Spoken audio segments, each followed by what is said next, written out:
January 21st, 2025 Board of Commissioners meeting. If everyone will please rise for the Pledge of Allegiance.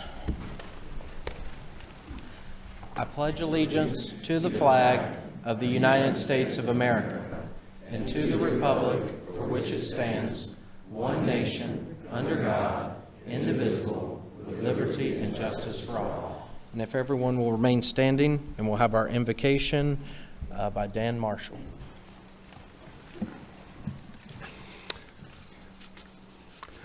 Lord, we come before you in the name of your Son, Jesus Christ. We acknowledge our need of you for life, wisdom, health, perseverance, and the strength and courage to follow you. As one nation under God, we come to ask for your Spirit to rest upon these public servants. You are the one who has placed them in these positions of service, and you are the one who will hold them accountable for their actions, both public and private. Lord, we know that their decisions affect the people of this community, their economic prosperity, their security, and their range of choices. Therefore, we ask you to grant them wisdom, insight, perception, and impartiality in all that they do. Protect them from the temptation to exercise their authority for their own personal gain. Grant them a compassionate heart that is molded by the grace that they have received from you. Enable them to be a voice for the voiceless and an advocate for the oppressed. Guard their health, both physical and spiritual. Give them a heart that seeks after you and places you first in every area of their lives. Lord, we also acknowledge that you hold all of us accountable to pray for those who occupy these positions of authority. Therefore, we ask that you consistently remind us to be in prayer for them, that they may walk in a manner worthy of the calling that they have received. In Jesus' name, amen. Amen. Thank you.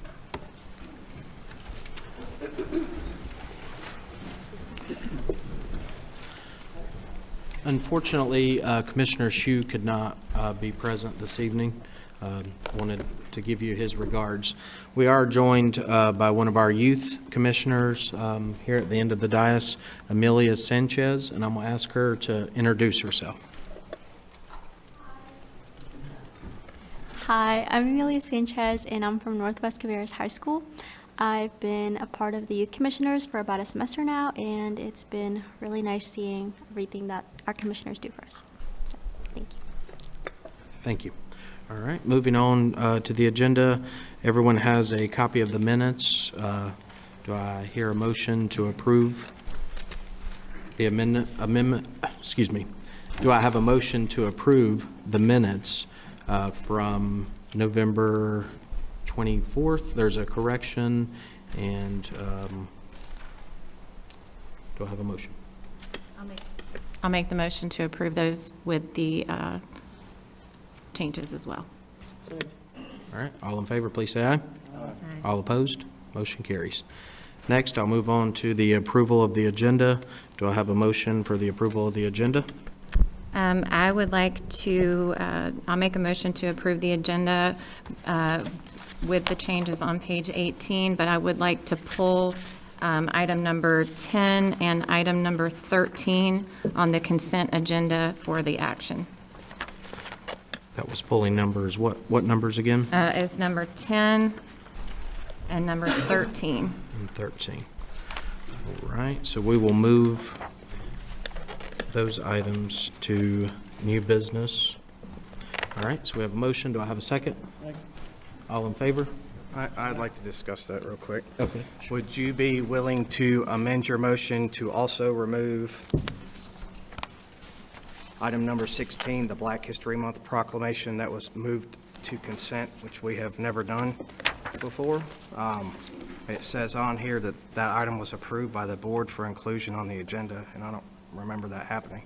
So I would like that pulled and moved to where we normally read them, and I will gladly read it if we need somebody to read it. So would you be willing to? So we will, okay, so we can move number 16 under recognition and presentations will be C2. Yes. Are you willing to amend your motion for that? I'll amend my motion to move number 16 as well to C2.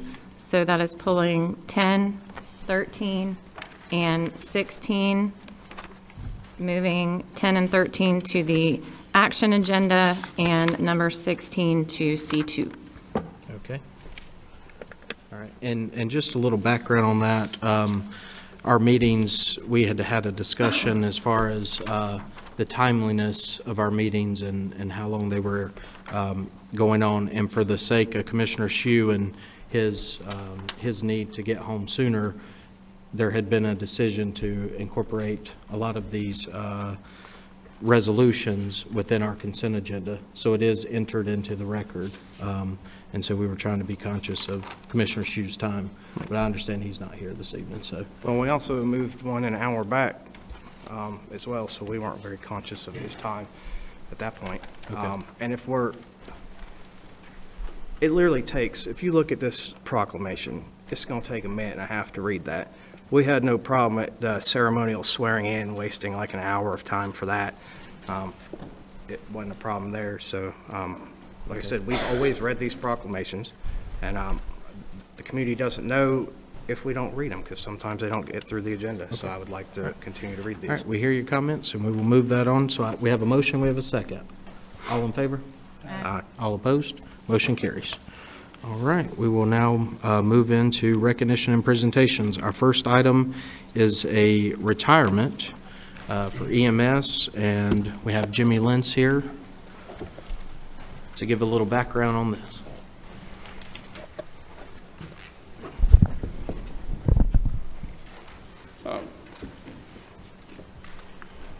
Good evening. Thank you for this opportunity. Cabarrus County EMS is delighted to announce the commendation for the exceptional career of Master Paramedic Doug Biggerstaff.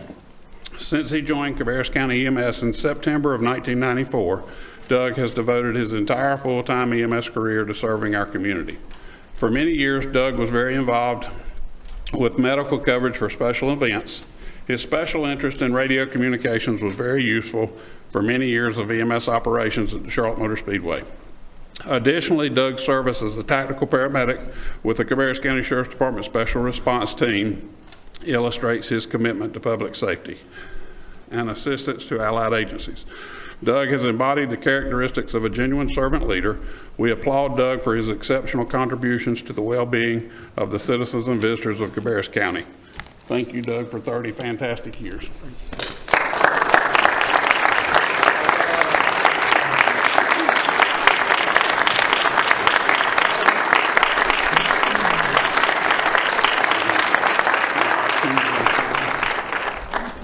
I just want to make say thank you for having a great county to learn from, grow from. It's had its up and downs, but I'm glad to say that I've worked for Cabarrus County for 30 continuous years. Okay. Thank you. Well, thank you so much for your service, and happy retirement. Thank you. Mr. Chairman, Yes. I attended the event that they had for Mr. Bickerstaff at the EMS headquarters, and I tell you what, it was a mixture. They praised him, and I'm sure he much deserved the praise he was getting. They picked on him a lot, too, and I've always heard that you don't pick on somebody like that unless you love them. So I guess they must have loved you a lot. Thank you for your service. Thank you, sir. Great. Thank you. Thank you. All right, moving on to item C2. Commissioner Wortman, would you like to read this proclamation, or I can add Okay. it? Okay. All right, that's the Black History Month proclamation. Whereas Black History Month is the observance of a special period to recognize the achievements and contributions of African Americans to our county, state, nation. And whereas this observance presents the special opportunity to become more knowledgeable about Black heritage and to honor the many Black leaders who have played a part in the progress of our county, and whereas such knowledge can strengthen the insight of all our citizens regarding the issues of human rights, the great strides that have been made in the crusade to eliminate the barriers of equality for minority groups, and the continuing struggle against racial discrimination and poverty. And whereas, as a result of the determination, hard work, intelligence, and perseverance, African Americans have achieved exceptional success in all aspects of society, including business, education, politics, science, athletics, and the arts. And now, therefore, Be it proclaimed that the Board of Commissioners for Cabarrus County, North Carolina do hereby recognize February 2025 as Black History Month and encourages all citizens to participate in the educational and celebratory events honoring the contributions and accomplishments of African Americans adopted this 21st day of January 2025. Thank you, Commissioner Wortman. Do I have a motion to adopt the proclamation? So moved. Do I have a second? Second. All in favor? Aye. All opposed? All right. Moving on now to informal public comments. We will have the clerk read the comment cards that were filled out. As she calls your name, if you'll approach the microphone, and you have 3 minutes for your remarks, and we'll go ahead with the first one. Okay. Richard Wise.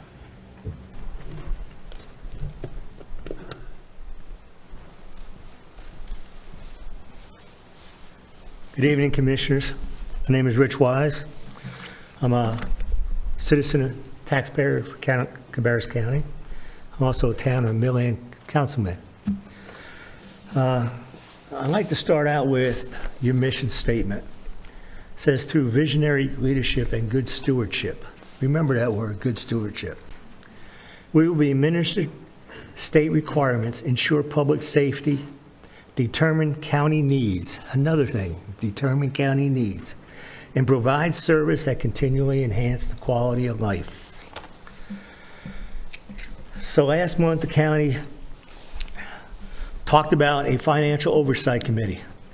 In September of 2024, the county processed an invoice from the county vendor, $21,250, for 4 tablecloths at a price of $1,300. Do the math, $325 a tablecloth.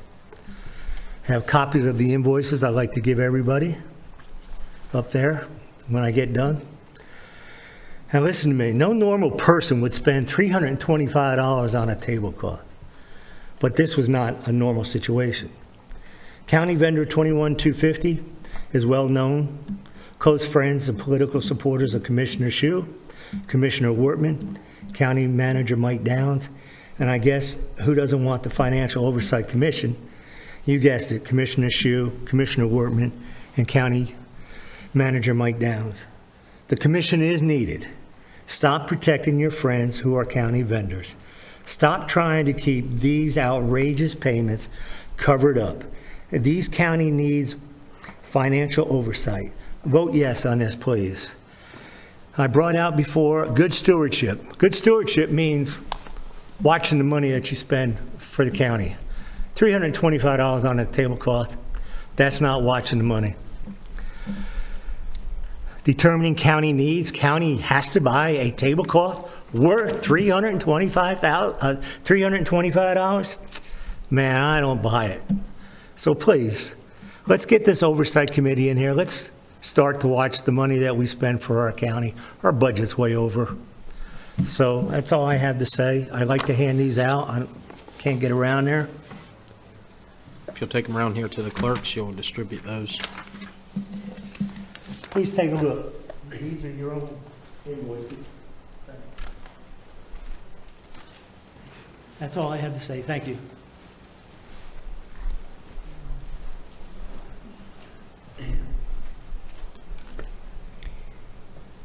Keisha Sandigi.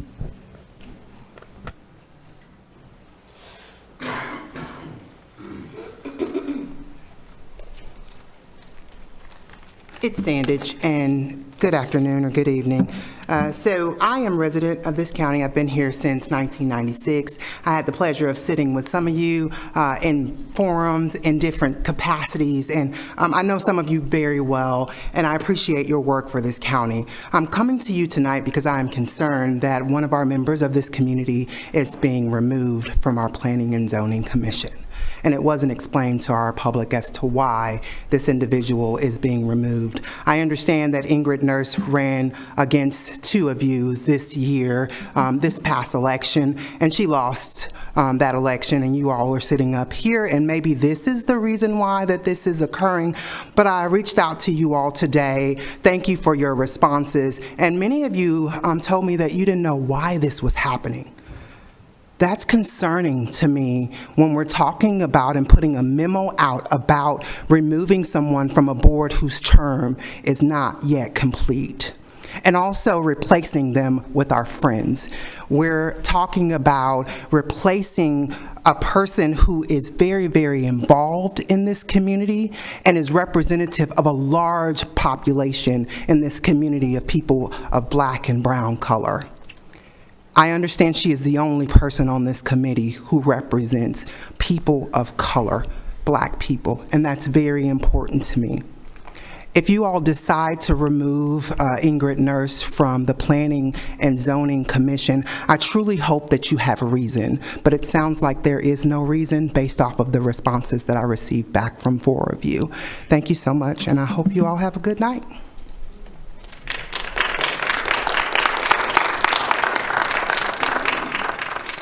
May Mack.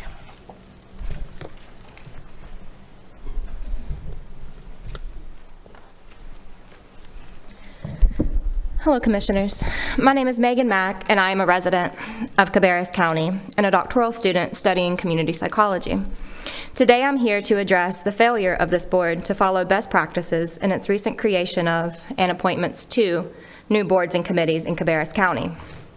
I ask that the board instead follow an open application process, refrain from appointments that create an echo chamber made up of similar viewpoints and perspectives, and avoid the stark divergence from general practice. Yet what I'm seeing is a concerning lack of transparency and accountability, which I will now lay out. First, boards, such as the Commission on Financial Efficiency, are coming into the public sphere already largely created, seemingly as a result of closed-door meetings, rather than announce the intention to create these boards publicly, and then allow an open application process that would allow all interested community members to submit applications for consideration. Individuals are instead being solicited that have viewpoints aligned with the same commissioners that are also nominating themselves to be on this board. Yet, numerous peer-reviewed research studies demonstrate that boards that have members that challenge one another and have differing perspectives lead to quantifiably more positive outcomes for organizations. The goal of boards is not to be an echo chamber, yet only individuals that are on public record as aligning are being considered and appointed. This is not best practice. Furthermore, I would like to publicly oppose the recommendation for the chairperson of this new commission to have sole discretion to appoint members. This diverges starkly from precedent, and I find it concerning that a commission being created to provide oversight would then request to not have oversight in its processes. It is important for these decisions to be made in public in a way that invites discourse and participation. Lastly, according to best practices in the public administration literature, government should strive to be effective, efficient, and equitable. Although there is an effort to strive for efficiency, there seems to be little attention being paid to effectiveness or equitability in recent decisions. I am here to plea to not move forward in this way because it will be to the detriment of the organization. This organization is Cabarrus County. So please, I ask you to follow an open application process for all boards and committees, to appoint members with differing perspectives, and to stop this behavior of breaking from general practice. Thank you for your attention.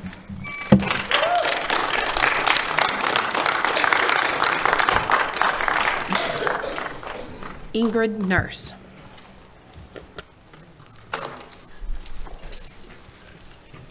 Great day, everyone. I am here to address the recent displays of lack of transparency. I was recently made aware of the efforts to have me removed from the County Planning and Zoning Committee, which I find unappreciated, disheartening, and confusing. Even the chairman of the board was unaware of this discussion.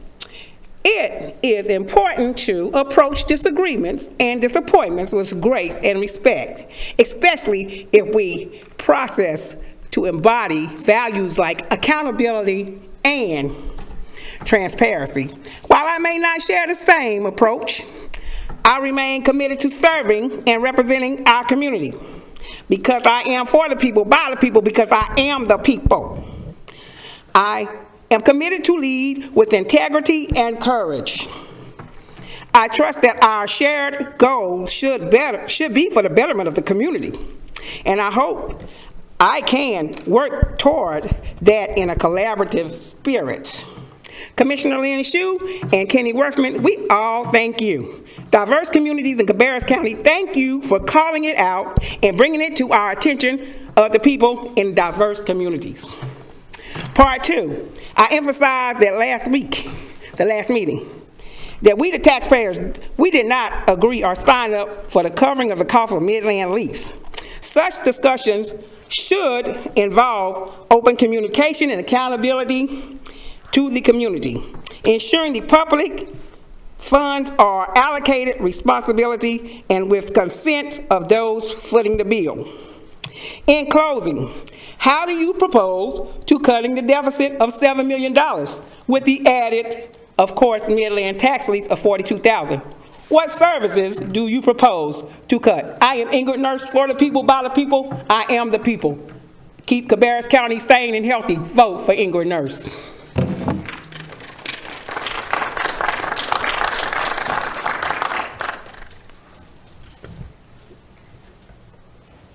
Valerie Levy.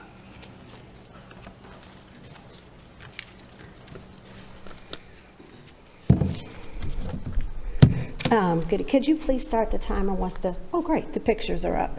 I sent over some pictures of the National and State Cabarrus County Awards.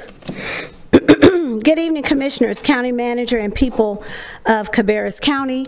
My name is Valeria Levy, and I stand before you with deep concern for the future of Cabarrus County Fair and the community it serves, as well as for myself. After last month's meeting, I've also received threats. The people who attend this fair, the families who bring their children, and those of us who have watched the division grow, we are all watching. We know that people from this area were a part of the violence on January 6th. Some of them may even be sitting in this room. And now we're left to wonder how we can expect to keep our families safe at the fair when threats of violence and intimidation are tolerated by the very people who are supposed to lead. I'm particularly troubled by the behavior of the newly elected commissioners and Marvin Boast, new chair of the newly formed Fair Advisory Committee.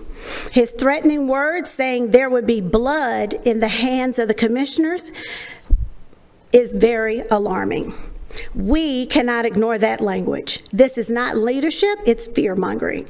Beyond that, we cannot forget the troubling history surrounding Marvin Boast. His wife was let go by the county due to embezzlement. Additionally, his own family removed him from leadership in their business, unwilling to trust him because they say he'd steal. How can this board align itself with someone who has repeatedly shown himself untrustworthy and dangerous?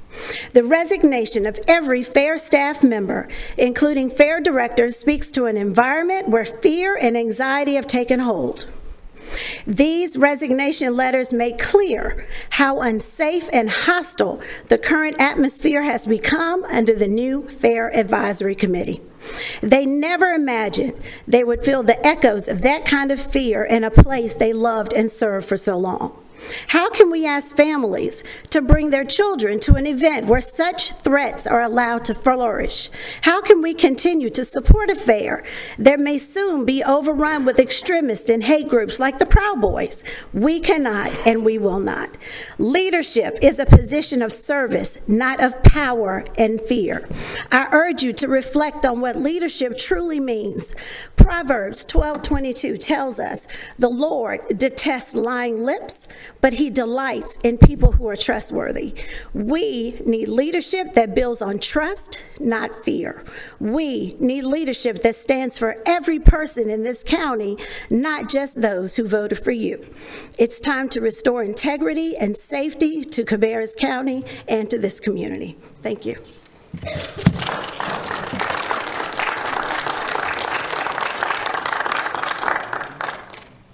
Nancy Hoffarth.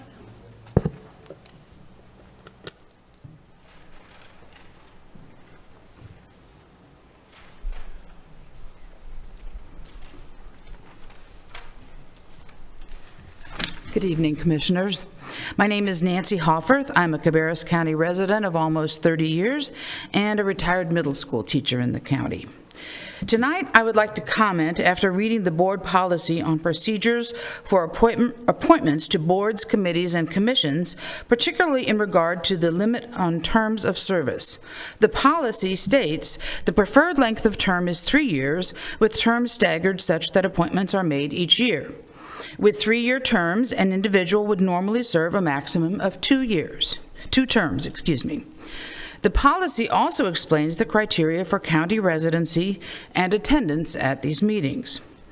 What I don't see in the policy is any explanation for how an appointee would be removed from their position before their term expires, or why they might be moved to another board without asking or informing them first. It is my understanding that many boards and committees are not fully staffed as it is. It seems that allowing terms to be completed would be the most efficient and the most democratic. I would like the commissioners to discuss this policy and leave the people on the boards and committees until their terms expire. At the very least, these appointments seem arbitrary, and at worst, they could seem to be manipulated. Thank you for your time and attention.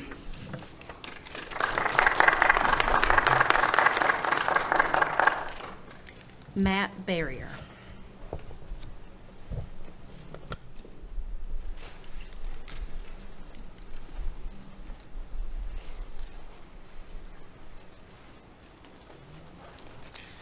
Good evening. My name is Matt Barrier. I'm a 30-year retired agriculture teacher in Cabarrus County, taught at Mount Pleasant High School. For 32 straight years, I have been a part of the Cabarrus County Fair. The last 18, I have been at grounds and livestock manager. As you are aware, every single employee of the Cabarrus County Fair Department has resigned, both employee and contract employee. And this is why. It is not due to the formation of a fair advisory committee, but due to the chairman of it. This chairman has had 15 years of malice toward the fair, spent 15 years undermining agriculture animal exhibitor participation and limiting show participation. He has threatened staff, and he's threatened the fair director, your employee. At a recent commissioners meeting, during public comments while discussing the fair, he mentioned that there would be blood on the hands of the commissioners. Whose blood is that? Is that mine as your employee? Is that your fair director? He was also heard saying, "I'm going to get the commissioners to fire the BITCH." This is the person who you are promoting to Cabarrus County Fair Advisory Committee Chairman. Commissioner Meismer, at a recent meeting with the fair manager and myself, with 2 other witnesses present, you said that you would require the fair director to attend these advisory meetings and work with this chairman, the man who threatened her and has worked so hard to undermine the fair's success. Commissioners Meismer, Pittman, and Lindsay also has created a hostile work environment for the fair director and every employee in the county fair department. We, as your employees, refuse to work with this committee and its chairman. There are thousands of hours of work yet to be done to open the 2025 Cabarrus County Fair. Those hours now fall in your laps, Commissioner Meismer, Pittman, and Lindsay. The fair opens on September 5th at 4 p.m. We, as your former employees, wish you good luck with that.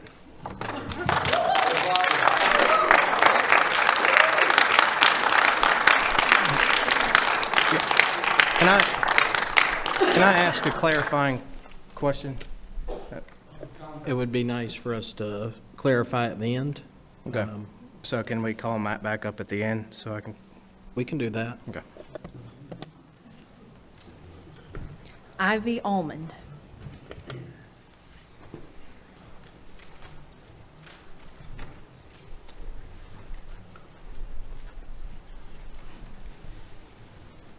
My name is Ivy Almond. My husband and I have supplied the animals at Cabarrus County Fair for 15 years. There's over 100 animals involved. There is an elephant in this room. It's called cronyism, and it's called political favor. This advisory committee with Marvin Bost as chair is not about helping this fair not to fail. It is about rewarding Marvin Bost for helping in the election campaigns of Meismer, Lindsay, and Pittman. He worked actively for all your elections and is your close friend. Mr. Bost has had an open disdain for the fair management ever since he was relieved years ago of his limited involvement with the fair. He has publicly disparaged the fair manager and staff for years. He has disparaged my company. It became his vendetta to damage and destroy the reputation of the fair and the good employees at any cost and any opportunity. He has finally done this by embedding himself into your commission. And you commissioners have been sold a bill of goods, hook, line, and sinker. By creating this ridiculous advisory committee, you have repaid your debt of political gratitude to Marvin Bost. Simultaneously, you created a hostile work environment so severe, all the county employees have resigned rather than work for Marvin Bost. Last month, Commissioner Pittman asked my husband, Gerald, if he would consider serving on this committee.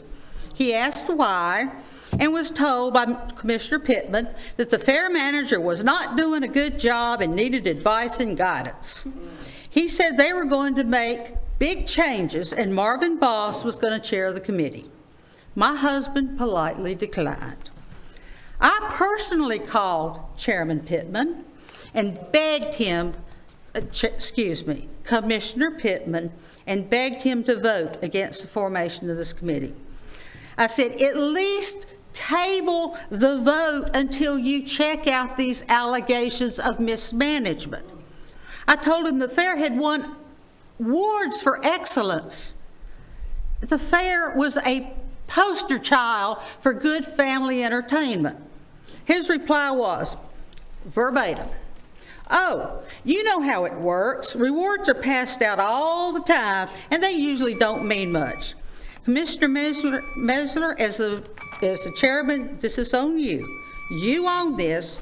You will willingly sacrifice the reputation of a good and decent person and her staff as a special favor for your buddy. Your time has expired. Your time has expired. You should be Thank you. investigated. Your time has been expired.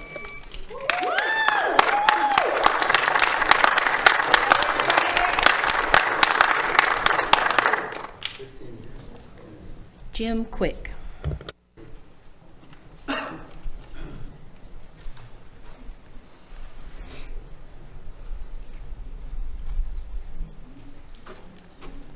Good evening, Commissioners. I live in Concord. I wanted to come here and commend you all for citizen involvement. I had no idea it was going to be so heated of a topic tonight. I've worked with the Almonds, and they provide a really great product. But, I've just returned from D.C., and we've heard the president talk about starting a new era, a golden era in America. And he also talked about a DOGE committee, which is, talking about efficiency in government. And so I do applaud you from doing that. And, all of you and all of the employees that are lined on the back, they all work for us as the taxpayers. And so I applaud you for involving the taxpayers in this process. It won't be perfect. It sounds like there's some disagreements on how these things are created, but the taxpayers are all of your bosses. And so I think that there's really great talent in Cabarrus County that can offer you suggestions, whether it be at a fair, whether it be government efficiency, whether it be in other areas of government where you've already used citizens in the Senior Citizen Center and other areas across Cabarrus County. And so I wanted to thank you for doing it. Commissioner Hsu, although he's not here tonight, he said these decisions are political. I don't think these decisions are political. Yes, some of you came to the Republican meetings and across our community and said we wanted change. And you communicated to all of us how that change was going to take place. Some of these issues were not communicated as quote unquote political campaign promises. But thank you for involving the citizens of Cabarrus County in what you do and how you go forward, because that is important to all of us. Thank you.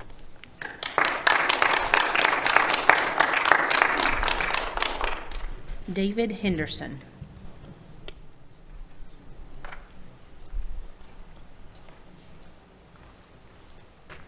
Good evening, Commissioners. Grateful for the opportunity to speak. David Henderson. Been a Cabarrus County resident since 2000. Nonprofit organizer, a business creator, created 28 jobs last year that exist in this county in an industry that apparently is very difficult in childcare. So that's part of why I'm here. But the reality that we face right now is there's a gigantic echo chamber that has spoken very loudly all the way across our country.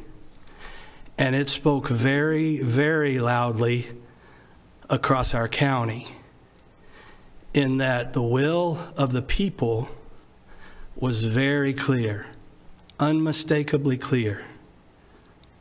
We elected, that echo chamber elected 3 new representatives to serve this county's interest in the state government. That echo chamber elected 2 new of you to serve in this board. And that echo chamber elected 3 new people to serve on the school board. There was no other echo heard. What we expect from you is the same thing we expected 2 years ago when we worked to elect another member that's sitting on this council. A member that did not represent the will of the people, but had a few insider conversations with the politicians that were already embedded. And for some reason, here we are. And I just want to say, hey, the opportunity is here. Because the opportunity is here for you to change just like you changed a couple years ago. And that's a real possibility, because the echo chamber is very loud. We're here because we're paying attention. We've been paying attention for a lot of years, and we thought we were making progress. And now we are making progress. I'm a pastor in this area. I've been a pastor for over 30 years. I understand the difficulty and the complexity of governing and ruling. So my prayers are for you to rule with wisdom, to rule in a sense that takes into account all of the people, Tune your ears to wisdom and concentrate on understanding Proverbs chapter 2. Cry out for insight and ask for understanding. Search them as you would for silver. Seek them like hidden treasure. Then you'll understand what it means to fear the Lord, and you'll gain the knowledge of God. Thank you.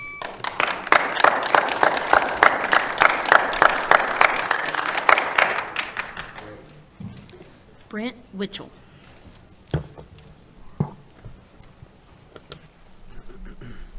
Good evening, Council.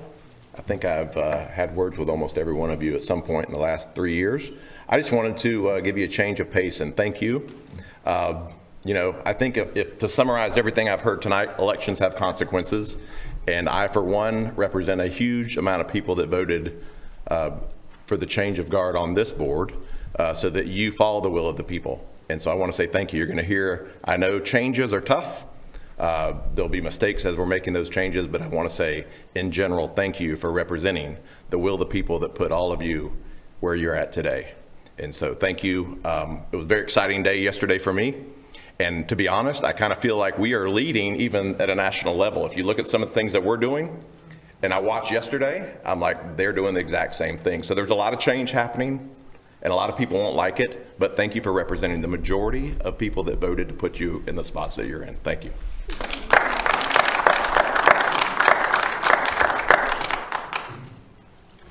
Jeter Anderson. Good evening. Jeter Anderson.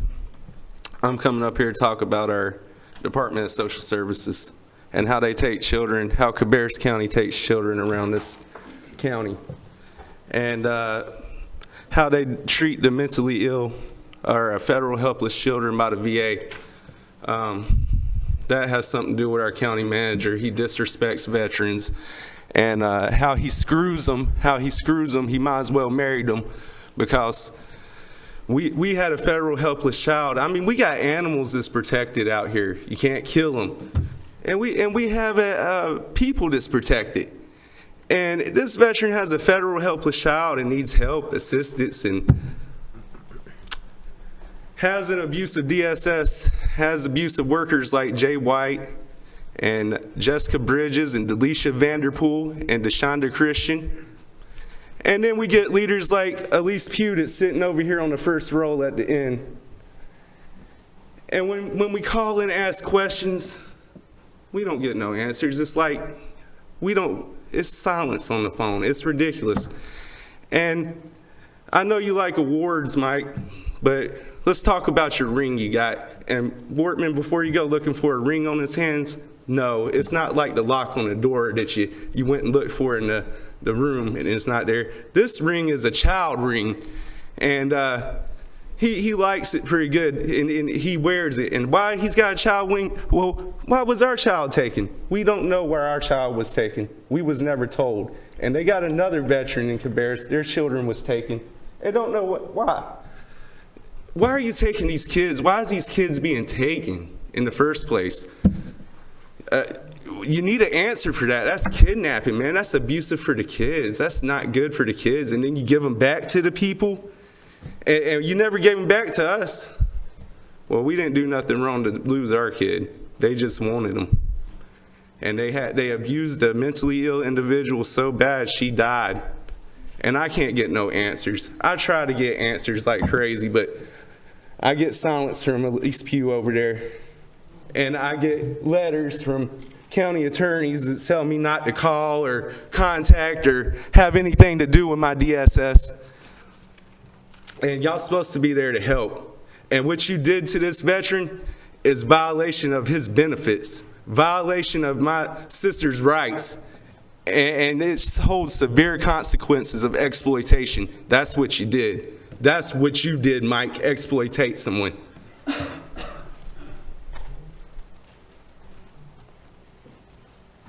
Jerry Anderson.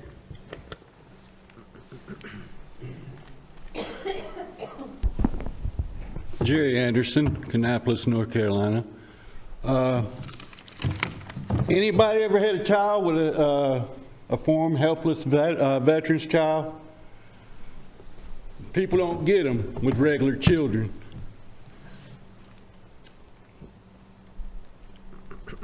the government's failure here to treat my child with the care due to her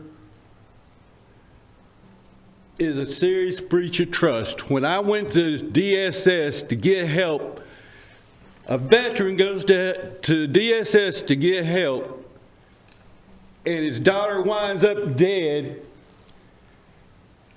and his granddaughter's taken. Now, my granddaughter was taken on 4/9/16, Mike. You did an investigation. You got all the answers. You did it real fast. And David, nobody had the answer. When they come to took my child, I said, why y'all taking my child? You didn't get a phone call? When you finished this investigation, I went up there and you said you locking the doors because you didn't have an answer. I didn't look to see if locks on your door. I knew what that meant, not to come back up there. David Goldberg gave me much of an answer. He said, she didn't move, and I, being smart, I took it that they thought she had scounded or something. She was in the hospital. Anyway, Mike Downs, you know the reason they come to my house on 4/9/16 to take my child. You sat up there like Winston Churchill. People treat you like Winston Churchill, but you're not. You know why they took my grandchild. This might be you protecting, not giving an answer, protecting someone, or hiding your own mistakes or somebody else's mistakes. I don't know why you don't give an answer, but this board should be on it. It's also possible that you don't know. That would be concerning. You don't know why they took my child? That's concerning. Or you're sworn to secrecy in this ring that we're talking about. Y'all talking about a fair. They're taking children here in this government. We ain't gonna need no fair. My child can't go to the fair. I used to take her to the fair before they took her out of my house. Lord. Yeah, I'm very upset. I think I could get an answer if we was on the basketball court, Mike. I think we could get an answer. Meet me on the basketball court. Child scanning.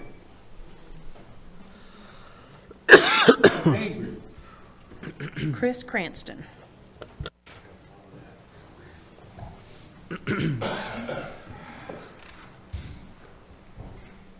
Hello, I'm Chris Cranston, a Concord man. Good evening to the citizens of Cabarrus County, with a specific shout out to those who desire more transparency and less overspending of our tax dollars. Check out the Facebook group, Cabarrus County Citizens Against Tax Hikes and For Government Transparency.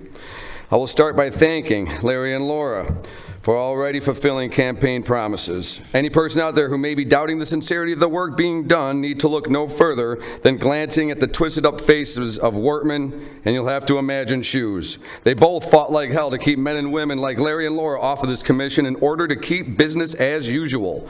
Wortman went on his own personal smear campaign, performing dirty tricks and ad hominem attacks, gathering posts and creating collages in an attempt to paint Commissioner Pittman as a racist. The posts still exist as of this today. Please, any good and decent folk believing the fake propaganda should immediately set up a meeting with Larry and or Laura. You will quickly realize who the persons are dividing us up, kicking out color during the speaking, getting lawsuits brought into the county. Well, they're dividing us up, and mostly by skin tone. Thankfully, we citizens had each other to crush the real racists and their disgusting politics and overspending at every turn, with very few concerns for the citizenry. Zero voice given to those who earn the money. Pretending and acting like you give a rat's arse about transparency now is beyond the pale. We finally get a crack in the protective shield that's draped over the mighty halls of Cabarrus County government, and how do you react? Like a petulant child, demanding idiotic and nonsensical things like 240,000 citizens should get an interview to be on COFE. How darn dumb do you think we all are? You have consistently refused to give any of us a vote or a voice on things that immediately affect our wallets. You have never cared, and I'm tired of phony. I'm tired of just disingenuous behavior. You see, Kenny, I have been listening and paying attention, and you have already told us who you are. I'll reserve my comments for Shu until I can look him in the eyes. Lastly, but certainly not least, DEI is dead. I'm begging any of you thinking for yourselves and not stuck in groupthink or plantation ideology to go and read the DEI study performed by Rutgers University. It's horrible for everyone involved, creating racism where it never existed and deepening the divide any place the seed was laying dormant. The race card has been worn out. 63 years ago, the dream was described. Look at a person's character and behavior when judging them. The race baiting and self-victimization is coming back as declined. Sure, you can try to run it through the machine another way, and as many times as you'd like. Results are the same. Insufficient funds. In the mighty words of Reverend Martin Luther King Jr., let us not seek to satisfy our thirst for freedom by drinking from the cup of bitterness and hatred. Order. For men, let us not lead to a distrust of all white people. For our white brothers, as evidenced by their presence here today, come to realize their destiny is intertwined with our destiny. And I'll add, united we stand, divided we fall. Thank you for all your time and attention. We got a racism problem here in this county. Bad racism problem here in this county. Hello, I'm so sorry. Wait, order. Everyone is going to be respectful during each other's public comment. We're going to move on to the next one. You gonna let the racist just stand Wesley Honeycutt. Martin Luther King Jr.'s words are racist? All right. Order.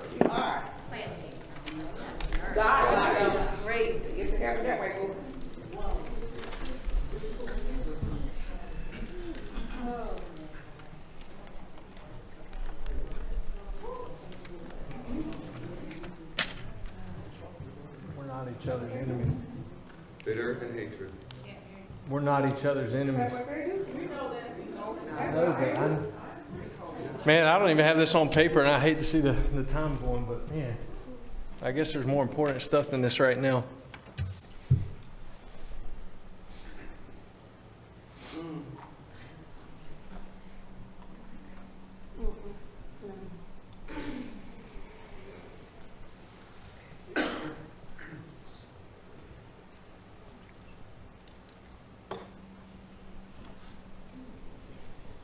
I'm sorry, everybody. I had a speech that I wanted to give to you guys, but I see so much division breaking out in this room right now. If you'll turn to speak in the microphone so we can have it. I want to see everybody's faces back here.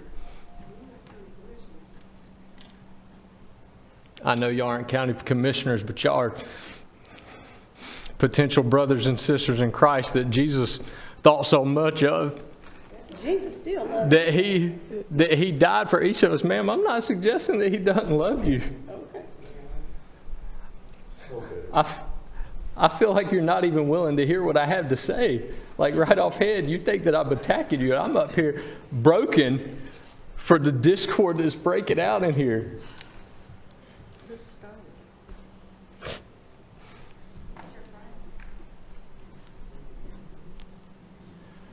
He's my friend. He read words that Dr. Martin Luther King said. And I know that there's a time and a place, and I know that nobody wants to listen to me right now. And I pray for softened hearts and that the Lord's truth would shine through. I've only got a minute left. I'm not going to be able to get through everything that I wanted to say, but my name was mentioned as the person of being on the Commission of Financial Efficiency. I'm Wes Honeycutt. And I've been doing this before it was even thought of through FOIA requests because I care about all of you. I care about how your money's being spent. I have no agenda. You know what it cost me to come here? I watched my wife scrambling to take care of our 5 kids as I was trying to get out the door to get here. It's a volunteer committee. I gain nothing. I spend time, hours, countless time just trying to scrutinize how our money is being spent. There's nothing to gain. I don't care if anybody knows my name. I just don't think it's right while half the kids in the county are on free and reduced lunch and we're buying $350 tablecloths. I think a little oversight's okay. And if you think I've got an agenda, call me. Talk to me afterwards. I don't have an agenda. there's nothing to gain. There are genuine people that just love you and care Thank about you. you and want to make a difference. And my time is up. Thank you. Next. A little something about false prophets in the Bible. Naomi Hatchell.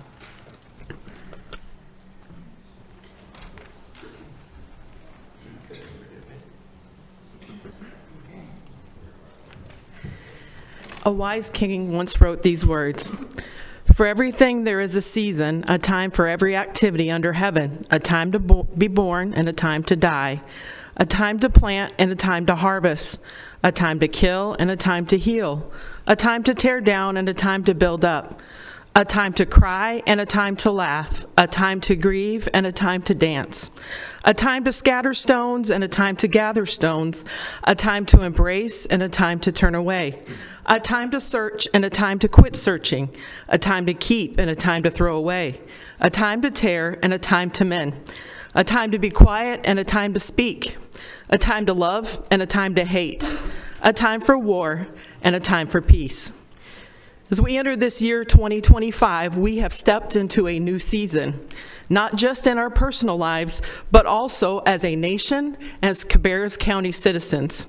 It's a new day for us here in Cabarrus County, and whether you're ready or not, the time has come for us to recognize it. This season is not defined by the politicians who were elected or the headlines we read. It's not defined by who our president is. It's not defined by Laura Lindsay and Larry Pittman being on this board or Chris Meismer being the chairman. This change has come because the people, we the people, have spoken, and the shifts that we see are the results of our collective voice. Now, I know not everyone may feel this is their favorite season, just like some of us don't like the winter because it snows. That's okay. Change often feels uncomfortable, and you may look around and see things that challenge your values, your beliefs, or even your hope. But friends, just as the writer of Ecclesiastes reminds us, every season has a purpose. And now is not the time for division. It is now the time for dwelling on petty grudges or personal matters. It is time to embrace this season, even if it feels unfamiliar, and we need to get to work from what truly matters, the well-being of all the citizens of Cabarrus County. So I would hope that we could prioritize truth over personal agendas, that we could focus on serving our community rather than tearing them apart. This is not the season to look back at what could have been, but to look forward to what we can achieve together. It's a new season here in Cabarrus County and this country, so let's embrace it, rise to the occasion, and work together to ensure the legacy we leave behind us is one of unity, progress, and hope for all. Thank you. That's it. All right, that's all we have for public comment. Commissioner Wortman, we'll go back to what you had requested when we get to the item on the agenda. That will be more appropriate. I wanted to ask him during his public comment, and that's why I'm unsure of, because I did hear a comment out there. This is not the school board. We are absolutely allowed to respond to public comment. We just typically don't. But it is in our policy that we can respond to public comment, and that's why I wanted to ask Matt, in case he doesn't want to stay here all night. Well, we can respond, but asking questions from the member of public, I will allow it this time, but that is, we may respond and make comments, but calling on folks from the audience to answer questions. He was is already not. up here, and that's Right. why I wanted to Okay. ask him while he already had his That was not time. clear before, but that's fine. I will allow it. Go ahead. Ask your question.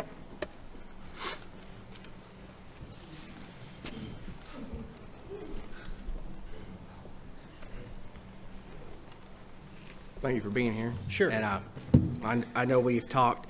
I want to know if you would be willing to share, you had concerns originally when this fair board was assembled. That's And I correct. want to know if you would be willing to share what changed in the last month to where it went from concerns to our entire department quitting. I didn't know if you'd be willing to share that. There is a laundry list of things that I could give you, but to be honest with you, I do not feel comfortable answering that question due to retaliation and retribution that would come my way. So I'm not going to follow up. I'll leave it at that. All right. Thank you, Matt. Thank you. All right, we're moving on now to our consent agenda. Do I have a motion to approve our consent agenda? So moved. Do I have a second? I'll second that. All in favor, please say aye. Aye. All opposed? Motion carries. All right, moving on to new business. We have EMS grant funds, and we have Justin Bruns here to present that. Good evening, Commissioners. I come before you this evening to ask for a budget amendment to move $9,000 from a race cars grant that we're participating in with Duke University. This is around cardiac arrest survival. It's a 7-year grant. Initially, when we started the program, we didn't know because it is based off of performance, so we weren't sure exactly how much money we would be receiving from them. So now that we are a couple years into the grant, we're beginning to realize that and appreciate how much money is coming in.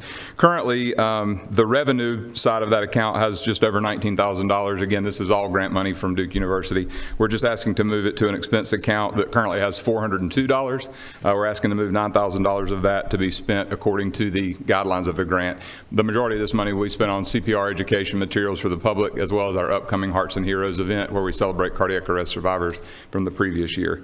Appreciate you allowing us to move to new business. It's rather timely that we have to, we do have some money to spend because Hearts and Heroes is coming up February 13th, and we need to be able to secure items for that event, as well as training and CPR equipment for that. So I'll be happy to answer any questions you might have. Are there any questions from commissioners? And we do hope you can all join us. I know the 13th of February at 6 p.m. is the Hearts and Heroes event. I know all the invitations have been sent out. Hopefully you can be there. It's a great time of the year where we do reconnect cardiac arrest survivors in the county with the folks that took care of them, from the dispatcher all the way up to the folks at the hospital. So we hope you can all join us for that community event. So thank you. I think most of us will certainly try to be there. I've RSVP'd, so I will be in attendance. Thank you. All right, do I have a motion to approve the necessary budget amendment for the use of grants? So moved. Do I have a second? All in favor? Aye. All opposed? Motion carries. All right, moving on to planning and development. This will be Susie Morris.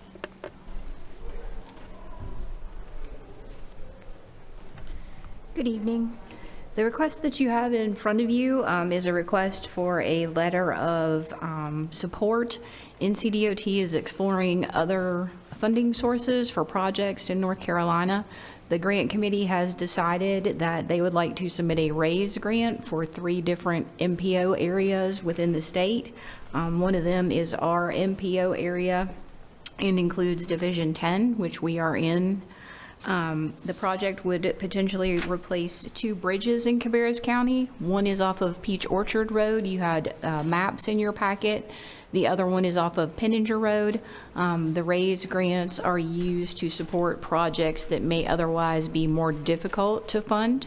And DOT is requesting that Cabarrus County, as part of Division 10 and having 2 of those bridges potentially to be replaced, that we would provide a letter of support.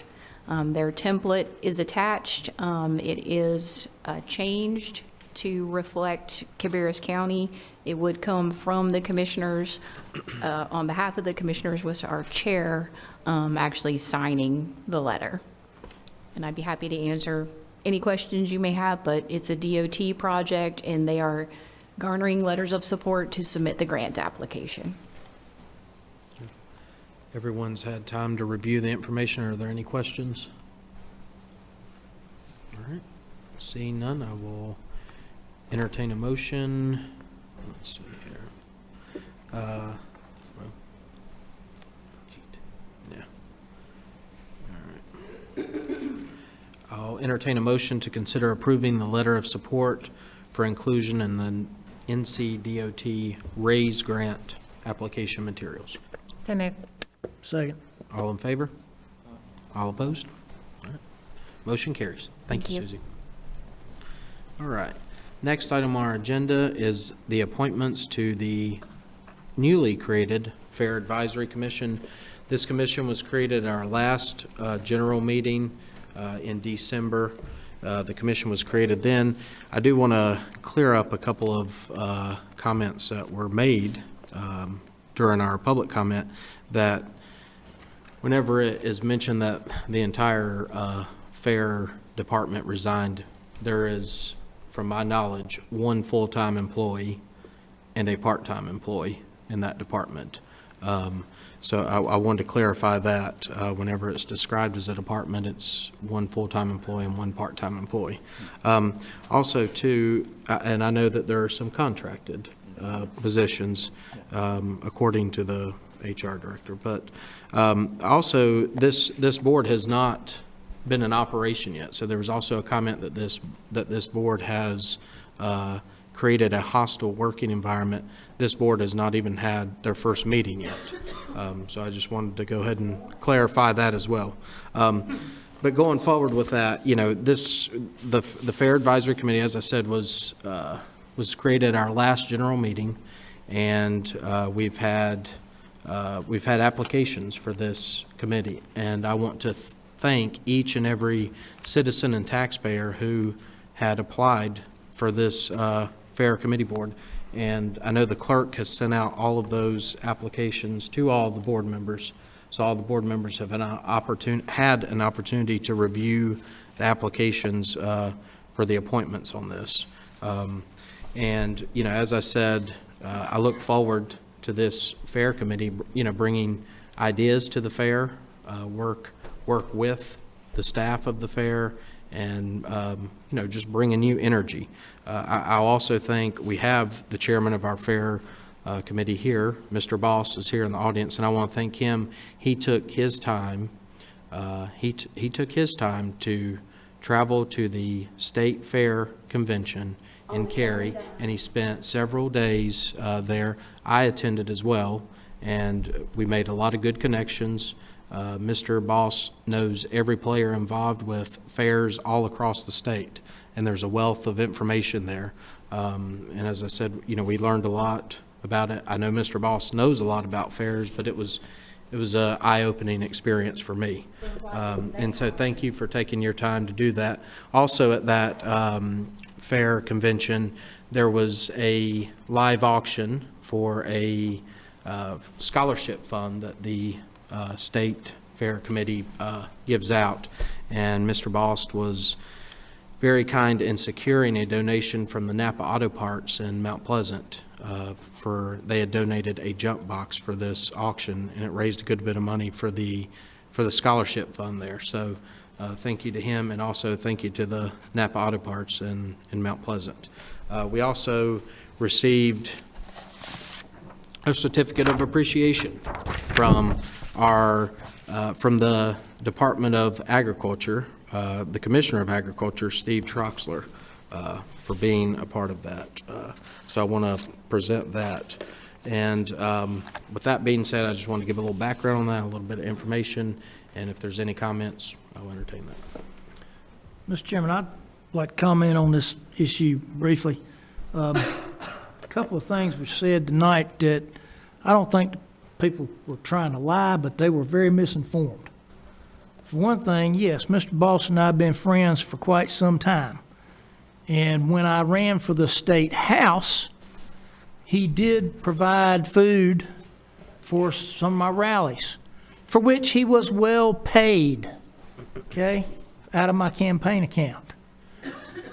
As far as I can remember, when I ran for county commissioner last year, I don't think he had anything to do with that. I don't recall getting any money from him. And I didn't really do much running, to tell you the truth. Didn't have very many events or anything. And I won the primary against amazing odds when I only had a little over $6,600 in my campaign account. And really didn't campaign. I didn't go door to door like I did when I was running for the House or anything. But I won, okay, against amazing odds. And much as we were friends, and I don't mean to insult him, I don't think Mr. Bost actually had anything to do with that except maybe voting for him, encouraging other people to do so. Mr. Almond, whose wife spoke, is a member at the church where I'm preaching, and I consider him a good friend. And I've told both of them that I love both of them, and I'd love to get the two of them together. You know, and I really wish I could do that, get them together and have them talk out whatever differences they have. And let's work things out. That's what I'd love to see happen. As a minister of the gospel, that's the way I like for things to happen, is let's talk it over and work it out. Some people won't do that with you. But, you know, I can still wish for it. So I thought we had a good man for the job when Commissioner Meismer suggested it. And I was amazed when I heard this stuff against Mr. Boss. So maybe some of the ones who are here tonight didn't hear me say it before. But I went to the district attorney and I went to the sheriff of this county and had them look at the record. And this stuff about embezzlement and one thing and another, there is no record of any charges, any trial, or any conviction for any of that, which was telling me somebody just didn't like Mr. Boss and they made this stuff up. It's all in a sealed file. And so if the sheriff and the district attorney can't find anything out about it, I don't know where else, it would be. Ma'am, you had your time to talk. Okay? I did. And I Don't mean any disrespect to you, but you're not supposed to do that. Order. Like that. I don't care who you are. Commissioner Pittman is speaking. We are not going to have comments from the audience. And you and I may can talk finish. later if you want to. You may finish, Commissioner Pittman. I said order. If you can't control your behavior, we will have one of these deputies escort you out. Just like y'all do. And I hate to see that happen. I really do. But as I was saying, if I couldn't find any proof of the stuff being said against him, it looked like lies out of hatred to me. And I don't think that Mr. Boss should be judged by us when we don't have any proof of him doing any wrongdoing. And as I also said, sitting up here some time back, we're going to give the man a chance. If he don't do the job like he should, we can replace him, and he knows that. He understands that. And the thing is, I've heard complaints for years. I've heard complaints for years about how the fair was being run. I've been there and I've seen I'm going to ask you to please step out. I will. But I've been there and seen the decline in the emphasis on agriculture that a county fair is supposed to be about. And going to all this mess that's got nothing to do with it. I think maybe Mr. Boss and a committee might give us some good suggestions for fixing those things. I think it's worth a try. And you need to understand, they're not going to be paid. It's a volunteer committee. And we will not be bound by their suggestions. We will take them into consideration. But they will not have the authority to fire anybody. They will not have the authority to impose anything. They will just be making suggestions. I don't see what's wrong with that. All right, do we have any more please leave the room. Please leave the room. Look who's talking. On these applications, there are two that are outside of Cabarrus County. Are we going to make a residency provision? Because one of them's in China Grove and one of them's in Rockwell. So, Actually, that's on the motion for the second part of that. and then looking through these as well, per the applications, you're supposed to list 3 references. 3 of these people only listed 1. For the hours available, somebody did not answer. Somebody put they were only available 2 hours a month, and somebody put they were available 1 hour a month. Are we absolutely sure we want to put somebody who's only available 1 hour a month on this committee? That is general questions, and we're happy to take any of the time that they're willing to give as service. Okay. And then my other ones, because I still have not gotten an answer from last time, is what was the application process for determining the chairman of this board? It was decided amongst the leadership of this board that Mr. Boss would be the chairman. All right, and why was this position not advertised and open to the public instead of just picking one person? Well, it's very unusual for us to be newly creating this is the first time that we're creating this board. We have many other boards that are, already appointed, folks that are serving that have been in the process and in the rotation for a number of years. This one is brand new. So, and part of that process, that was a decision made to make Mr. Bost the chairman of that board. I'm not understanding what difference it makes if it was brand new or not to open it to the public. Yeah. I guess that's what I'm kind of. Okay. I Thanks don't for your understand. concern. And why are we choosing to go with this direction of the Fair Board instead of giving the old Fair Board different guidance and direction that was already? So there was an original fair board that ran the fair, who handled the day-to-day, handled the, every bit of the fair. That board no longer has authority over the fair. Now, there is a fair scholarship committee that handles scholarships.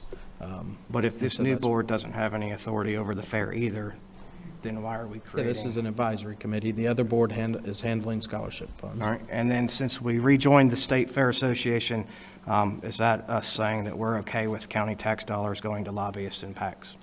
Every association has, whether you agree or disagree, every association that is joined, whether, we have the National Association of County Commissioners that we pay tens of thousands of dollars in membership. I believe the fee on this one is 600. Yeah, around maybe, I was thinking 400, somewhere around there, dollars. All associations have some sort of lobbying effort, whether you agree or disagree. As I said, we're a member of the National Association of County Commissioners, the State Association of County Commissioners, and we pay big money to those associations that have lobbying efforts. So. Absolutely. they weren't answered, so I was just asking. Yeah. And I got my answer, so. Okay. Thank you. All right, any other comments? All right. Seeing none, we're going to do this in two separate motions because as you can see, the terms are different.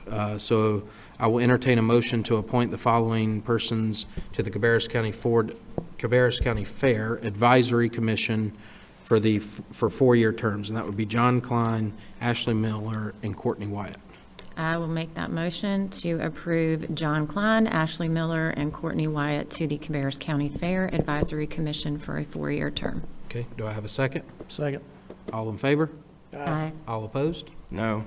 Motion carries 3 to 1, excuse me. All right, second motion I will entertain is appointment for 2-year terms, and that would be Cherie Deal, Barbara Strain, Jimmy Petty, Janet Stansel, and David Pless, and that is to include the residency provision of our appointment policy. So I will make a motion for the following persons for a 2-year term: Sherry Lee Deal, Barbara Strang, Jimmy Petty, Janet Stansel, and David Pless, to include the residency provision and of the appointment policy as needed. Do I have a second? Second. All in favor? Aye. All opposed? No. Motion carries 3 to 1. All right, next item on our agenda is one of our own board appointments that we are making a change to. And this is for Commissioner Shue, is currently appointed to the Central Carolina Regional Council of Government, the Executive Board, and the Board of Directors. And Commissioner Wortman has graciously accepted to step in for Commissioner Shue on that. Is there any comments you'd like to make, Commissioner Wortman? You'll be taking this appointment. This is the one that meets in Charlotte that Lynn was referencing, which is why he couldn't do it. And I know he has been, this one that he had referenced of traveling to Charlotte, I know he had told me personally that he was in these meetings virtually. And so, so that was one less thing he had to drive to, and that he had been doing them virtually. But I understand now, if you're taking over this, that you can I'll go in person. You can go in person. All right. So do I have a motion?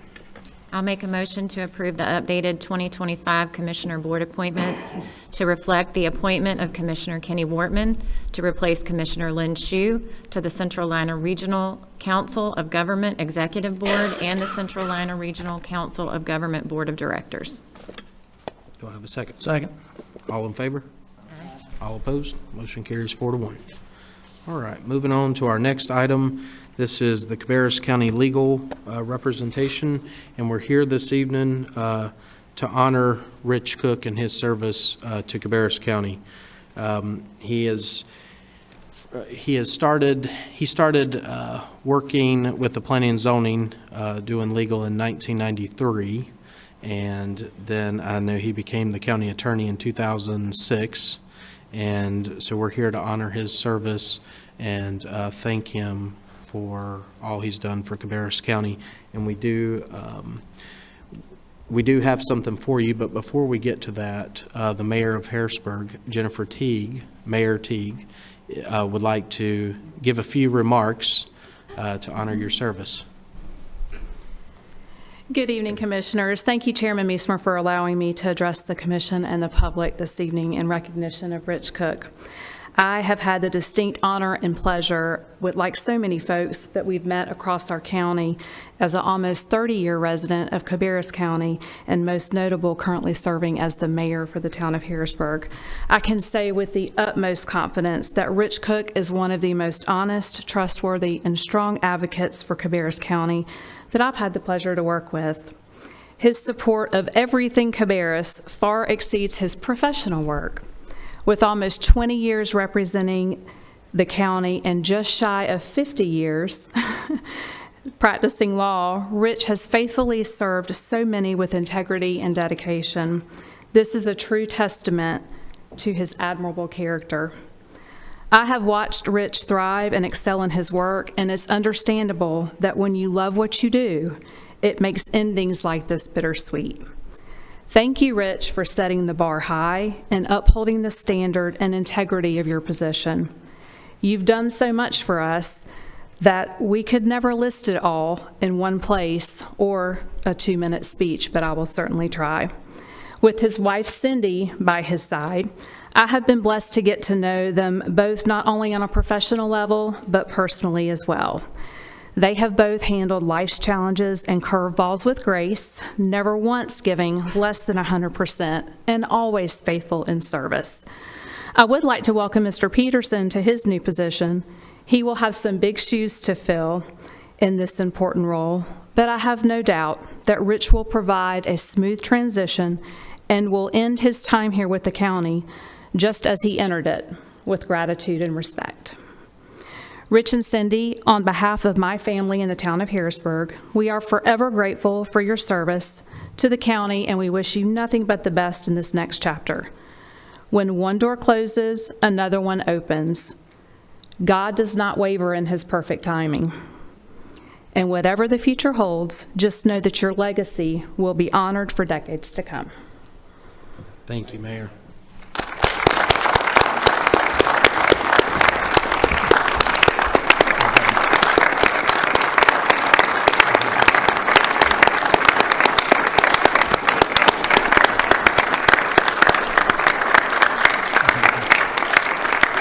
And on behalf of Cabarrus County, Commissioner Wortman's going to present you with a retirement gift. Rich, on behalf of Cabarrus County, every grateful employees that we have, and all the world of trouble that you've kept us out of, thank you for over 20 years of service. It's not gone unnoticed, and you're going to sorely be missed. Thank you for everything personally and professionally. Thank you.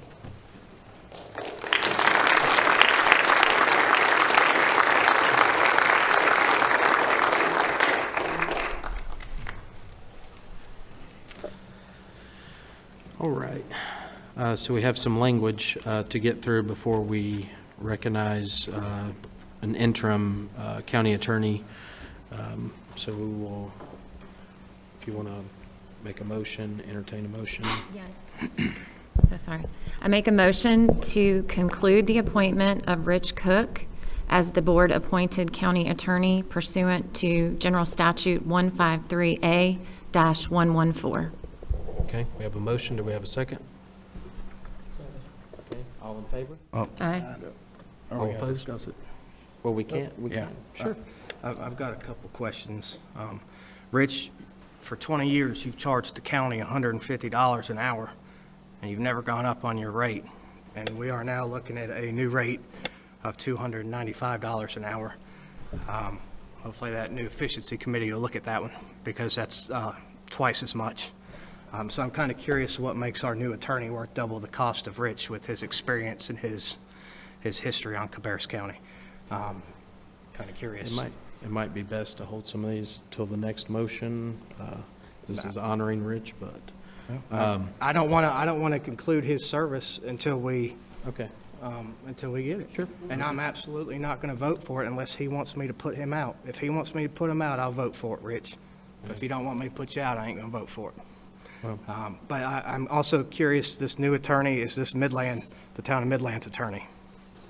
So you are correct that the new attorney fee is listed in the agenda, and it is correct that the new attorney that would be incoming is also the attorney for Midland, just as Rich is the attorney for Harrisburg as well. And, you know, that was not a thought in going into this. It just happened to work out that way. And I don't see a problem with that. I mean, I love the people of Midland. I like Midland. I love the citizens of Midland. I don't see Midland as a bad word. So I don't either. But I'm curious, we have $150 an hour versus $295 an hour. So if the goal is to replace Rich, and it says here that this is for 6 months, why don't you just look for a replacement for 6 months and keep the cheaper option that has all the knowledge and history already, and then put them out at 6 months after everything's done? And then you're saving taxpayer dollars. That's...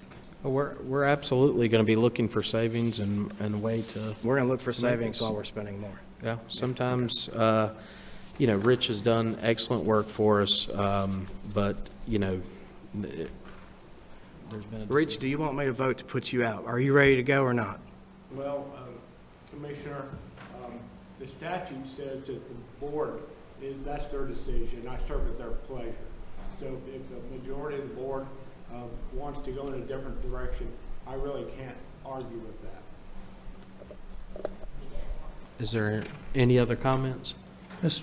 Yes. Chairman, the paying that much more bothers me too, but I do realize that in a lot of things, in business and that sort of thing, you can get a good price one place and somebody else is going to charge you more. And, you know, quite frankly, I've been concerned about Mr. Cook's health. I've seen him decline recently, and I'm concerned about him. And yes, we do, you know, have some directions we want to move in and all, but I've seen people hold on too long, and it affect their health adversely, and I don't want that happening to him. May I respond to that if I could, since we're talking about my health?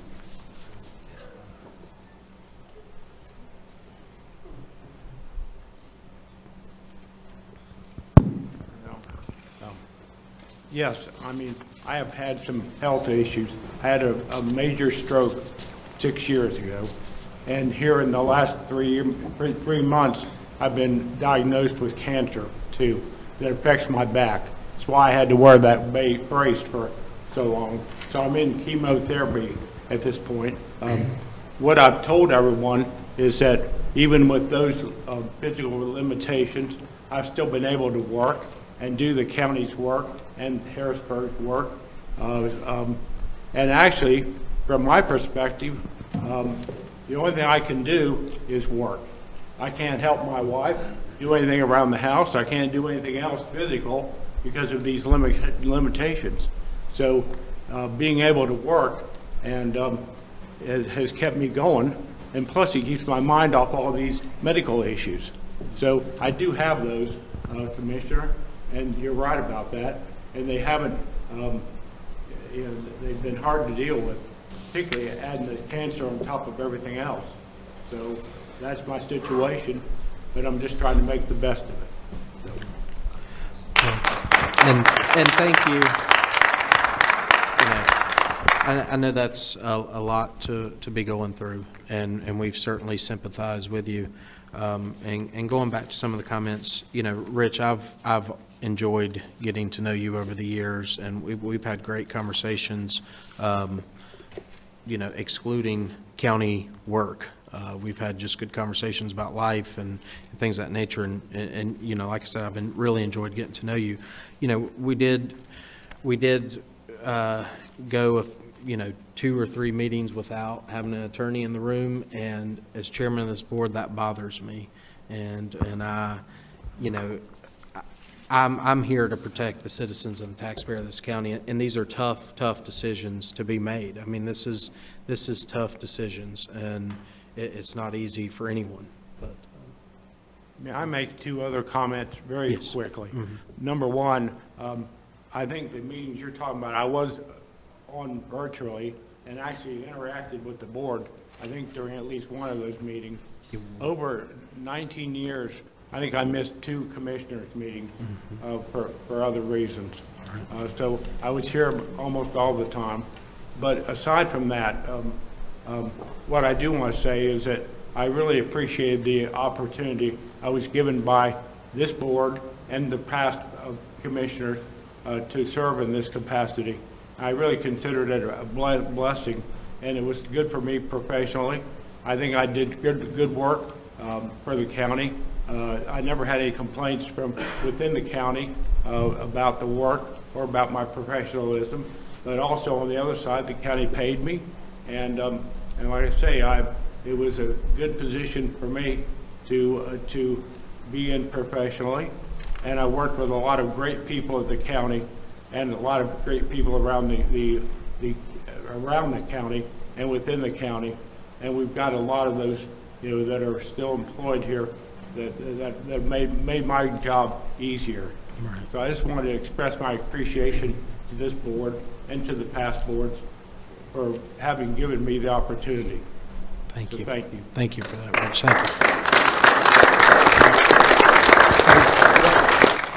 I guess you and I talked on the phone, and so everybody knows, we both brought up physical concerns, and I've told Rich that. There are concerns that if we are sued, are you able to sit in a courtroom? There's concerns about that, but mentally, you're incredibly sharp. And so my words when we talk were, if Rich is ready to go, okay, we might have to say, here's a timeline. This is the direction the new board's going to go. I respect that. We're going to be looking. And then it ended up on the agenda here. And I know it kind of caught Rich off guard. And that's why, I understand this is where you guys are going. And that's why I asked you this, Rich. If you are ready, I will vote with them. I will absolutely vote with them. But if you're not ready, and you can do it 6 months and save us some money, but I don't want to keep you here if you don't want to be here. And that's why I'm asking. Well, I can respond to that by just saying that again, the statutes give that decision not to me, but to the Board of Commissioners. Now, I would continue to serve so long as the board wants to have me. So that's what I was trying to say a few minutes ago, is that I still plan to work. I'm not retiring. And I believe I can do the work, but I'm not trying to lobby for that. I say I understood the decision had been made. And, there's an old saying in the law that old lawyers never die. They just lose their appeal. So, and so that may be part of what's going on here. So, yeah. All right. Well, we have a motion and a second on the floor. The motion is right here. It's printed on page 258. Commissioner Lindsay, will you repeat your motion? I will. Excuse me, I just want to say, Mr. Cook, I appreciate your attitude that you were just expressing. I'm a Presbyterian minister, and just because I turned 70 in September, they retired me. That's the policy in the Evangelical Presbyterian Church. Not a thing I could do about it. I just had to accept it. And, I appreciate your attitude. And I'm just going to add to, Rich, I haven't had the opportunity to serve with you very long, but I do appreciate everything that you've given to this county and to the taxpayers and our community.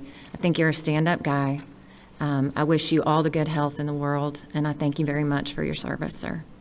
Thank you. I will remake that motion motion to conclude the appointment of Rich Cook as the board-appointed county attorney pursuant to General Statute 153A-114.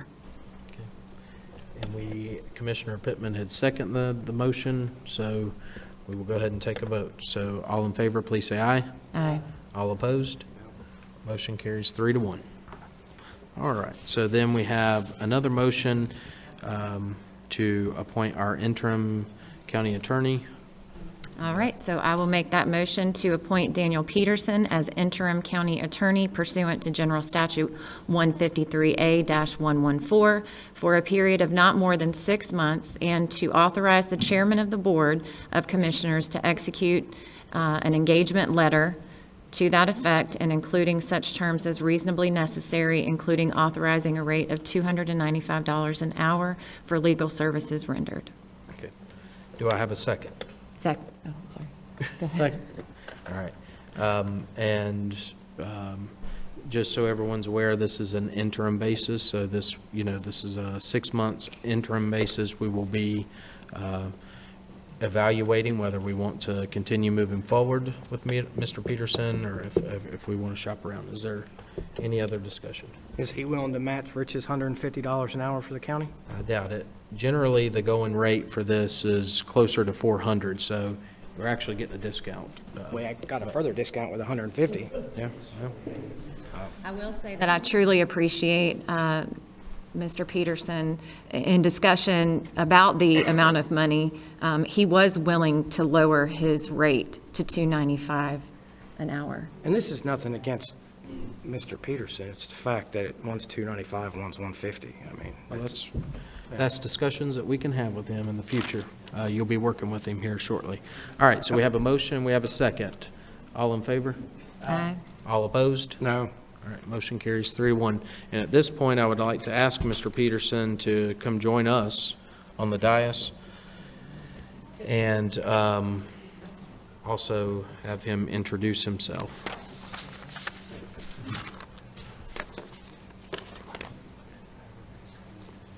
We have to have an attorney up here, and I want him to introduce himself.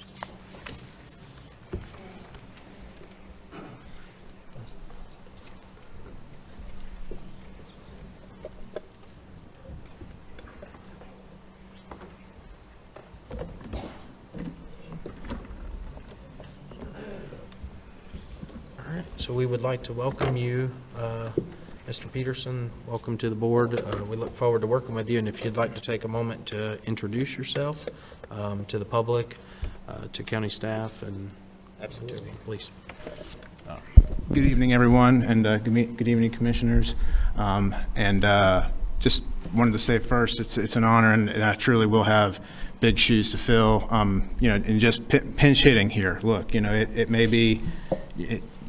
I just want to emphasize that, if it goes further than that, wonderful. If not, I understand that too. I'm from Cabarrus County, and I just wanted y'all to know that. I am the town attorney of Midland. I went to high school. I was the first graduating class from J.M. Robinson High School, and I went to Northwest Cabarrus before that.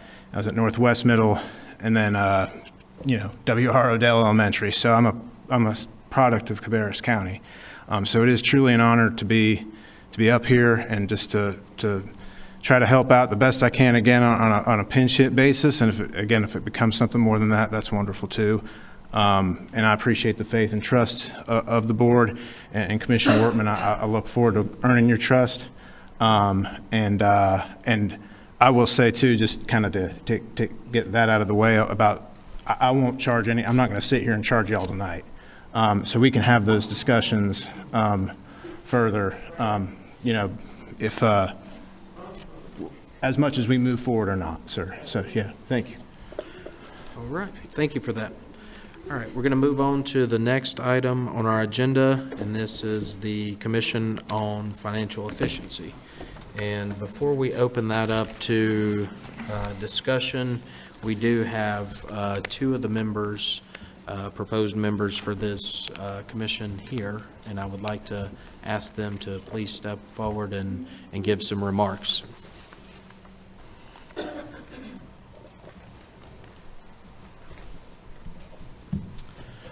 Good evening, Commissioners. My name's Lee Schuman. I've been a resident of Cabarrus County for over 25 years. My wife and I bought our first house here in Kannapolis, North Carolina. Coming out of school, I was a graduate of UNC Charlotte in the College of Architecture there. And my very first job was at an architecture firm here in Concord, Carlos Moore & Associates. Some of you may know him from back in the day. We've made Cabarrus County our home, raised our 3 children here. We have a graduate of Concord High School who attends Appalachian State University and is attending there for nursing. And I have another daughter who's a sophomore at Concord High School and a son who is in the 6th grade at Concord Middle School. I've been in the construction industry for my entire career. I currently work for a large hotel developing group where we manage and develop hotels across the country. Of course, I've been an architect for 10 plus years as well. And so I'm honored to be thought of for this committee. I truly come to this committee with the only agenda of being a citizen of Cabarrus County and wanting to help. This is a volunteer position. I have to carve out free time for this. I have 3 children that I spend a lot of time with, a marriage of 25 years that takes a lot of work, but I'm willing to give my time because I want to help our county. Some of you may not know that I'm a registered independent. I've been a registered independent for many years. My father is a retired Methodist minister at Trinity United Methodist Church, where I still am a member and serve on the board of trustees there. I take that job very seriously, and I'm a man of faith. And I have faith in our county. I have faith in our commissioners, regardless of party. And I truly want to assist our county to be better and move forward. And if I can do that by being a part of this committee and giving my time, I'm happy to do so. I'm also willing to answer any questions that any of you may have about me, about my qualifications and my interests. Thank you, Mr. Schuman. We have Mr. Honeycutt. It's tough to follow Lee on that, but my name's Wes Honeycutt. I've been a resident of Cabarrus County for 5 years now. I'm a transplant from Stanley County, but I spent much of my childhood in Cabarrus County. My grandmother actually lived on County Line Road, and just have a lot of good memories there. I have gone to church in Cabarrus County for my whole life as well, and would echo a lot of what Lee said. Just to give you a little bit of my background, I've been in the financial services industry for, gosh, I think 10 plus years now. My specialty is in financial crimes, compliance, anti-money laundering. Recently expanded into compliance data analytics. Worked as an analyst for a number of years. I've seen lots of different financial statements and very familiar with fund movement, and just seen a lot of different things, whether it be business accounts, consumer accounts, and whatnot, and just really have a love and affinity for numbers and making them make sense. That's a lot of people gave me the very strange look when I was in college, and I got a bachelor in mathematics and got a graduate degree in applied statistics, and no one is middle ground when it comes to things like that. It's either you love it or you hate it. Most people hate it, and I love it. So something like this is right up my alley. As Lee said, I have no agenda on this.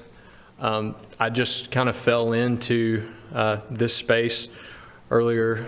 I was going to say earlier this year, but we're in 2025. Earlier last year, many folks in this room were impacted by the revaluations that took place. I mean, property values went up anywhere from 35, 40%. Some people went up triple digits, and were very shocked at the price increase or the cost increase with their property taxes, along with other cost increases they were already absorbing, right, with inflation. So like Lee, I just want to help the taxpayer out. I feel like it's easy to forget the taxpayer. It's easy to treat the county like it's a business. But at the end of the day, every dollar that the county spends comes out of a taxpayer's pocket. The budget of Cabarrus County has gone from $300 million in 2020 to $500 million in 2025. That is a significant increase during that amount of time. And when I look around but because I've thrust myself into this with various public comments on county spending and whatnot, I have people reach out to me. You and I have talked about this, Kenny, when we met. A lot of people don't know where to start. They don't know how to advocate for themselves. They're scared, or they just don't know what to do. And I have people messaging me on social media, calling me, whatnot. I'm struggling. I don't know what to do. What can we do? Is there anything we can do? Is there any relief to be had? And I'm not here because I want to be. I'm not here because I'm going to get paid to be. I'm not here because it's fun. I'm not here because this is something I'd rather do. I'm here because I feel like I have to be. I feel like God's given me discernment. I feel like He's given me a set of skills that is useful in looking through things like this. I feel like I've got a mandate from Him to be here, as much as I dislike that at times. And I dislike it possibly being framed as there's some sort of selfish motive. Like I said earlier, the reason I moved to Cabarrus County a few years ago is because my wife and I adopted our 3 girls in 2019 in the summer, in June, and then in July 2020 we had a son, and we maxed out the 3-bedroom 2-bath really quick because I was working from home too, and we've got 5 kids now. They're all at home right now. She's probably struggling through getting them to go to bed and whatnot, and I'm here because I feel like I have to be, and she supports it because she knows that I have to be, but it is a sacrifice. But I'm not here because I want any kind of glory. I'm here because I want to help everybody. I want everybody in this room. It's all your money. Like, if you're here, I'm assuming you're here because you're a Cabarrus County taxpayer, and every dollar that's spent comes out of your pocket. And when I look around and I know that you all are tightening your belts and you're all having to make decisions on what to spend, things like what was brought up earlier, you know, people are struggling to buy groceries. They're struggling to pay rent, and you're all buying $350 tablecloths with their money. Like, we're talking about buying iPads for all the kids in the school with these people's money. We're spending thousands of dollars on straws and flashlights and hand sanitizer with the county government's name on it. Surely there's something we can do. Like, surely, in my mind, I think surely there's something that we could do better. Now, I know that this is becoming long-winded, but I've met with so many people in this county and talked with them, and there are great employees in this county, and anything I've said here is not a bash against them. I don't know how many emails I've exchanged with David Thrift, for example, asking questions, and that guy is just fantastic. Please don't ever do anything to David Thrift. Like, he is fantastic. Jim Howden's had to deal with all of my requests from the finance department and whatnot as I've been submitting FOIAs. But I do think that I don't spend my money the way that I see the county spending money. A lot of people in this room don't either. So I think that's why it's important that you have some sort of oversight from the citizens of the county. That's all I got to say. Sorry for the long-windedness. Thank you both for your comments. I'm happy to answer questions too. Okay. I'll open up the floor. I think Kenny had some questions. Where do you guys stand on the double of the attorney that we just voted to? Have you said every dollar we spend is a dollar out of taxpayer, every dollar we spend is a dollar out of taxpayer's pocket? This man just sat here and said he could do 6 more months, and we voted to pay 2 times as much. So is this something you guys are going to look into? I think it's something I would be happy to have a conversation about, Because Commissioner. we've heard about tablecloths, we've heard, Yeah. but we Do you want to literally hear my answer? just voted one. Yeah. Yeah, so are we Yeah, going to hear? let- All right. I'm happy to answer, Commissioner Wortman. You and I have had multiple conversations and hear each other out. And yeah, the thing that, I have a lot of questions I don't think we can solve in this place. $150, I think, Rich, thank you for offering an incredible rate to the county. I think that is a market rate that you would never find anywhere else. However, I don't know, like I have witnessed some of the health concerns and whatnot, like you have said, and there are some things that I could give you a less expensive rate and be less efficient than someone that's charging double. Now, I don't know that about Rich. I don't know what his work looks like, and that's not something that I can give you an answer on right now, if that makes sense. But I do think that there's more factors other than this is the rate.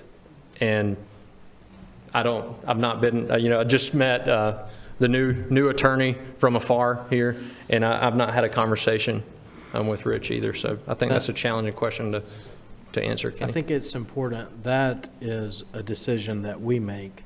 This commission will look through the budget and point out discrepancies. It's not going to be their decision of, do you think that this should be done? I mean, do you think that should be, they're going to go through the budget. This is find numbers. financial efficiency.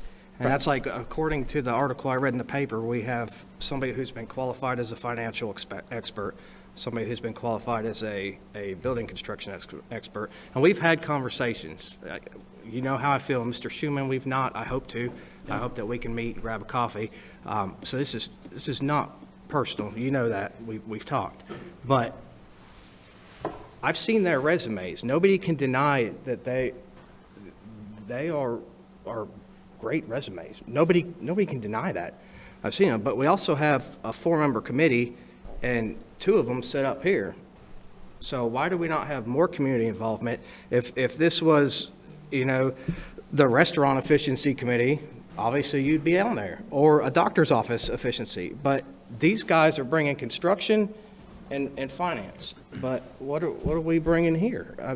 And again, your resumes are We were outstanding. elected by the people.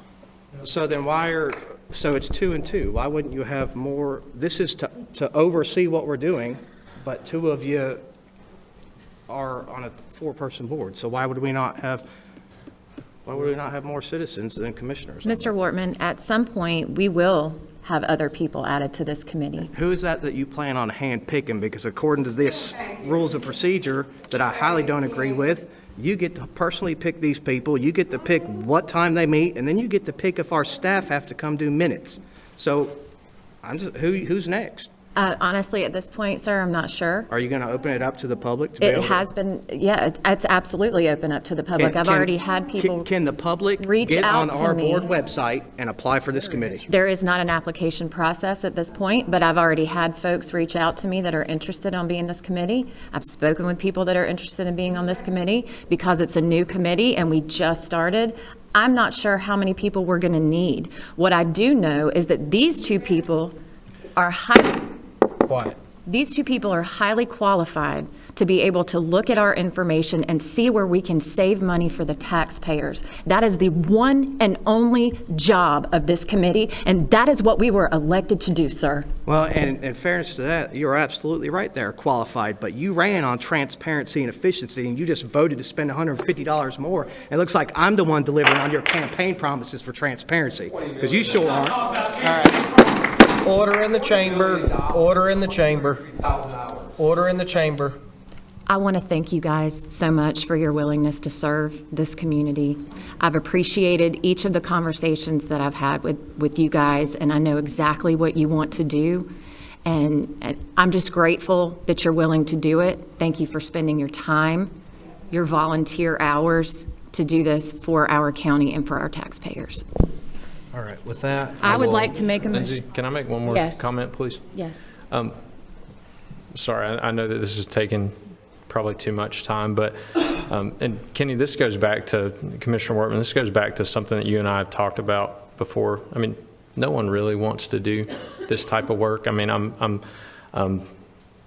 I'm curious to connect with like-minded people that like to do this, because to be honest with you, it's been a little exhausting to even try to wrangle folks to submit FOIA requests along with me. Everyone wants it to be something that I do and no one else does. So I do think it's a little bit disingenuous to say that we need to open this up to 240,000 people in the county, because it's all I can do to get 10 people to come here to the meetings and participate. And I'm confident that my level of busyness far exceeds most of the ones that don't want to show up. So I wanted to call that out, that I think we need to be fair in what we're asking. There's probably some place south of having to open up the whole world when everyone, if you don't know, Cabarrus County does have a very easy to use FOIA website. You can submit FOIA requests like I've been doing for a year now to figure out some of these things on your own. So I just wanted to say that, but I won't take any more of your time, and I appreciate the kind words. And Thank you. I'm not asking for 240,000 people to sit on the committee. I'm saying Oh, I know. open it up so all 240,000 can apply. And Mr. Schuman, I would love to sit down with you sometime and talk if you're interested in that. I would absolutely love that. Listen, it's a coffee committee, right? So we're going to need a lot of coffee. Okay. All right, it's a lot of stuff we have to look at. It's a lot of things we have to do. It's a huge responsibility to the taxpayers. I'm open to have a conversation anytime, and I appreciate your willingness to reach out and do that. Absolutely. All right, I'll entertain a motion on this item. I'll make a motion to approve the creation of the Commission on Financial Efficiency and appoint the following members: myself as chair, Lee Schuman, Wes Honeycutt, and Christopher Meismer. All right, do I have a second? I'll second, but I'm just glad you didn't put me on it. All right, we have a motion and we have a second. All in favor, please say aye. Aye. All opposed? Motion carries 4-1. Thank you, guys. Thank you. Thank you very much. All right. Next item on our agenda is discussion about the relationship with our current, was current financial advisors. I had mentioned to our county manager about my concern with the financial advisors that Cabarrus County had been using for a while, and we had discussions about that. We've had meetings about that, and so the manager is very well aware of my concerns. I would like to see Cabarrus County move in a new direction with financial advisors. Everyone's aware of, the issues we had with the LGC last year and how Cabarrus County was pursuing some of the financing, and I would like to see new advice on that. I think there's been a development on this since this was added to the agenda, and the current relationship with our financial advisors have been terminated. So, Mr. Manager, is there anything you'd like to add about that? Or? Sure. Yeah, I can add to that. Just based on, as you said, we had meetings and you had voiced your concerns and your opinions that you wanted to move forward with a different group. And again, of course, we had that conversation that typically this decision is made at the staff level, and you agreed. But then we went back and had our conversations. If that's the will of the board, of course, we want to move forward with that. So I sent a letter to our financial advisors, and that's DEC, Doug Carter Associates. From the staff level, we have not had any concerns at all with them. They've been very good for the county over many years now. But I do appreciate the will of the board and how they want to move forward. So I did send that letter out. Per statute, I believe it is, there's a 30-day period there. I believe it's, so the letter was addressed on January 17th and acknowledged by Mr. Carter as well. Okay. I think part of the concerns were that we were continuously going down the path of trying to get financing through the draw program. And the Local Government Commission really had issues with that, and we've seen that play out last year. So it's part of the reason of the change. Well, excuse me, friend. No, go ahead. Yeah, I just want the draw program. It worked very well for us for many years, and it is not an illegal. It's just in the illegal or any other kind of system. It's just one that this treasurer and staff of the Local Government Commission didn't agree with and didn't like it, so therefore they asked us to go in a different direction. Right. Well, and part of the problem with the draw program financing is that as projects come before the commission board, we tell the public we think this new school or this new courthouse, or you can name any sort of project. Whenever we tell the public how much we think this is going to cost, whenever we get involved in the draw program, it actually ends up costing the county and the taxpayers more. So if we would have taken the advice from the folks in Raleigh about not pursuing this program, then it's a much more transparent process in how much the taxpayer will know exactly how much we're spending on a project. And we wouldn't run into a lot of the cost overruns and then financing projects and multiple multiple different draw programs. And so, I just think we needed more sound financial advice moving forward. So anyway, we've had that discussion, so we will look around for some new financial advisors, and since our relationship with DEC is coming to an end, I guess, within 30 days, you said. Right, and I just want to emphasize, for their purposes too, they're very professional. They were excellent. They served us for many years, and I know the LGC or the treasurers didn't like the draw program. Again, it was legal, and it saved money. But I also, again, understand the will of the board, and that's why we went ahead and sent a letter. Well, So, and I'm not calling into question their professionalism or anything of that nature, but the draw program is not the most transparent financing mechanism for local government. So with that, yeah. In the email that was forwarded to all of us, it said that you were interviewing new financial advisors. Where are those interviews being held at? We'll be having discussions, and that is actually going to be part of what the motion is. I'm going to be having discussions with new financial advisors. And if it's a staff decision, not a Board of County Commissioners decision, you don't think we're overstepping? Because the 4 people we can hire and fire are 1, 2, 3, and David Thrift there in the back. Right, that's And correct. if it's a staff decision and they were happy with that, Well, majority of the board feels uncomfortable with the current financial advisors and some of those directions. So that is our duty to give direction to our employee to change. Whether they like the change or not, that's not questionable. You just have to follow through. Do I need to make this motion to terminate the county's relationship, or that ship has sailed? well, the letter has been issued, and they've acknowledged it. So Okay. I think February 16th or 17th in that general area there, that will be the end of the 30-day period. Okay, so then I will move to the next motion, which is a motion to authorize the chairman of the Board of Commissioners to engage in discussions with a prospective new financial service provider for their potential engagement. Do I have a second? Chairman, does this mean that you're going to look for people and then present a suggestion to the staff about engaging them? or- I'm happy with staff or commission. I think it should be both. I think that management and staff should be involved in, management and board should be involved in that decision. Yeah, That's what I would feel most comfortable I with. would truly request that, if you so choose to do. I do, and maybe I didn't give enough credit to our financial firm as well. I wanted to, if you'll entertain me, the Cabarrus County has 3 AAA ratings right now. We've never had that in the past. We have that now. Our finances are in good shape, so if you think that there's things going on out there that are not, they are in good shape. We don't get, those financial institutions do not give away AAA ratings, and we have all 3.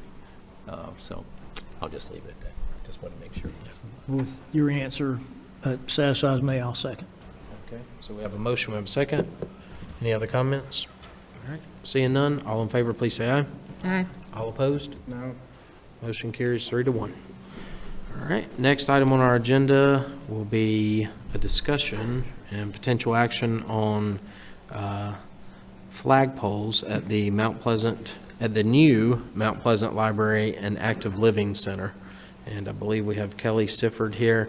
Just how this came about, I was contacted by some concerned citizens that there were no flagpoles at the entrance or closest to the entrance of the new library, that they're further down. And so I had asked Kelly here to give us a little bit of information of if we want to, what the cost would be to add flagpoles closest to the entrance, what our options were. So I think she's here to present that for us. I'm here, and I have Michael with me as well. So the site was originally designed with the flagpoles near the ball fields so that people could do the anthem and all before the games, as is traditionally is done with baseball. So they were put down at that location for that reason. So they are on the site. We did even take distances from there to the front door just so that we would have that information for you. We also have 3 locations, potential locations for you to consider if you wish to proceed with it. The poles that match the ones that we have already got on site are $19,000. There will be additional cost for installation, but it depends on which site you choose to go with. There are different factors in those, and Michael will be able to talk to you about those. So we are going to display some information on the screen here so that you all can look at those. And so that is our first option, and I think the one that Chairman Meisner mentioned in particular. There is an area out there, a good area to put it in. However, the power location is on the other side of the building, and it will be problematic to get lighting to that site because everything is on the opposite side of the building. But if we were to do that, or if you choose that location, we can then further dig down on the cost of installation in that particular location. So that is the first option. You want to go on to the second one? Sure. So the second and third are displayed on the same map. The pink arrow is displaying the second one. This one is closer to the power supply. We would have to do a little cutting of curbing and all that to be able to access the electrical to do it, but that is a location. And then the other one is just up beside the road. I think we have some power there already. We're not sure, I think, of the full capacity of that power yet, because we do have the sign there, and I believe the sign's illuminated. Yeah, so the sign is right there. This picture was taken before the sign was installed, but that sort of the U shape there is the base for the sign, and there is electricity there that an electrician thinks we may can get some power to light the poles with.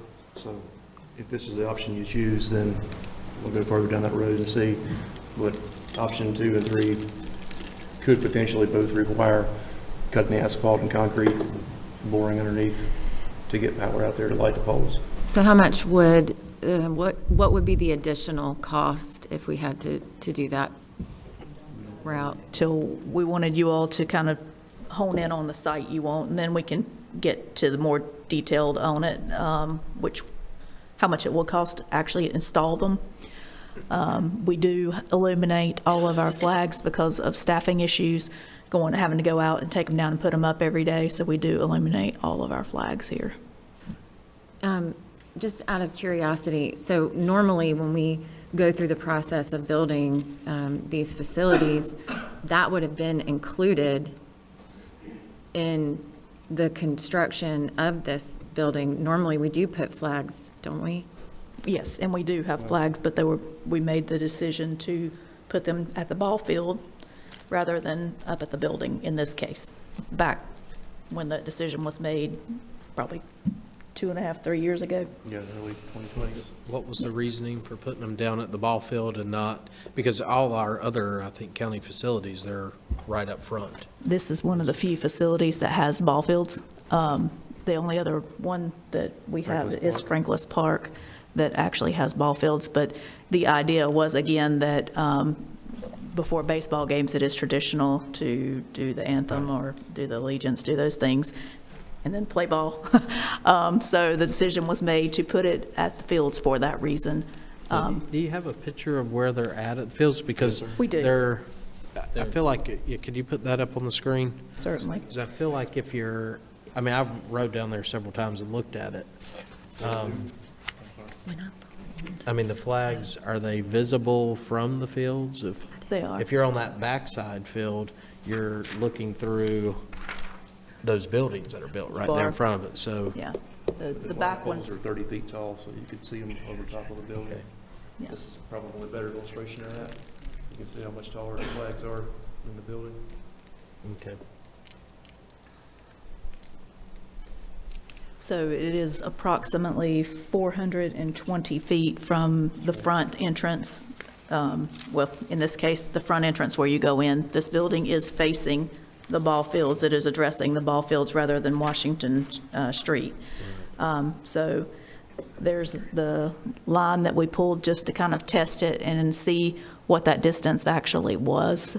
So it is 420 feet approximately. That's right.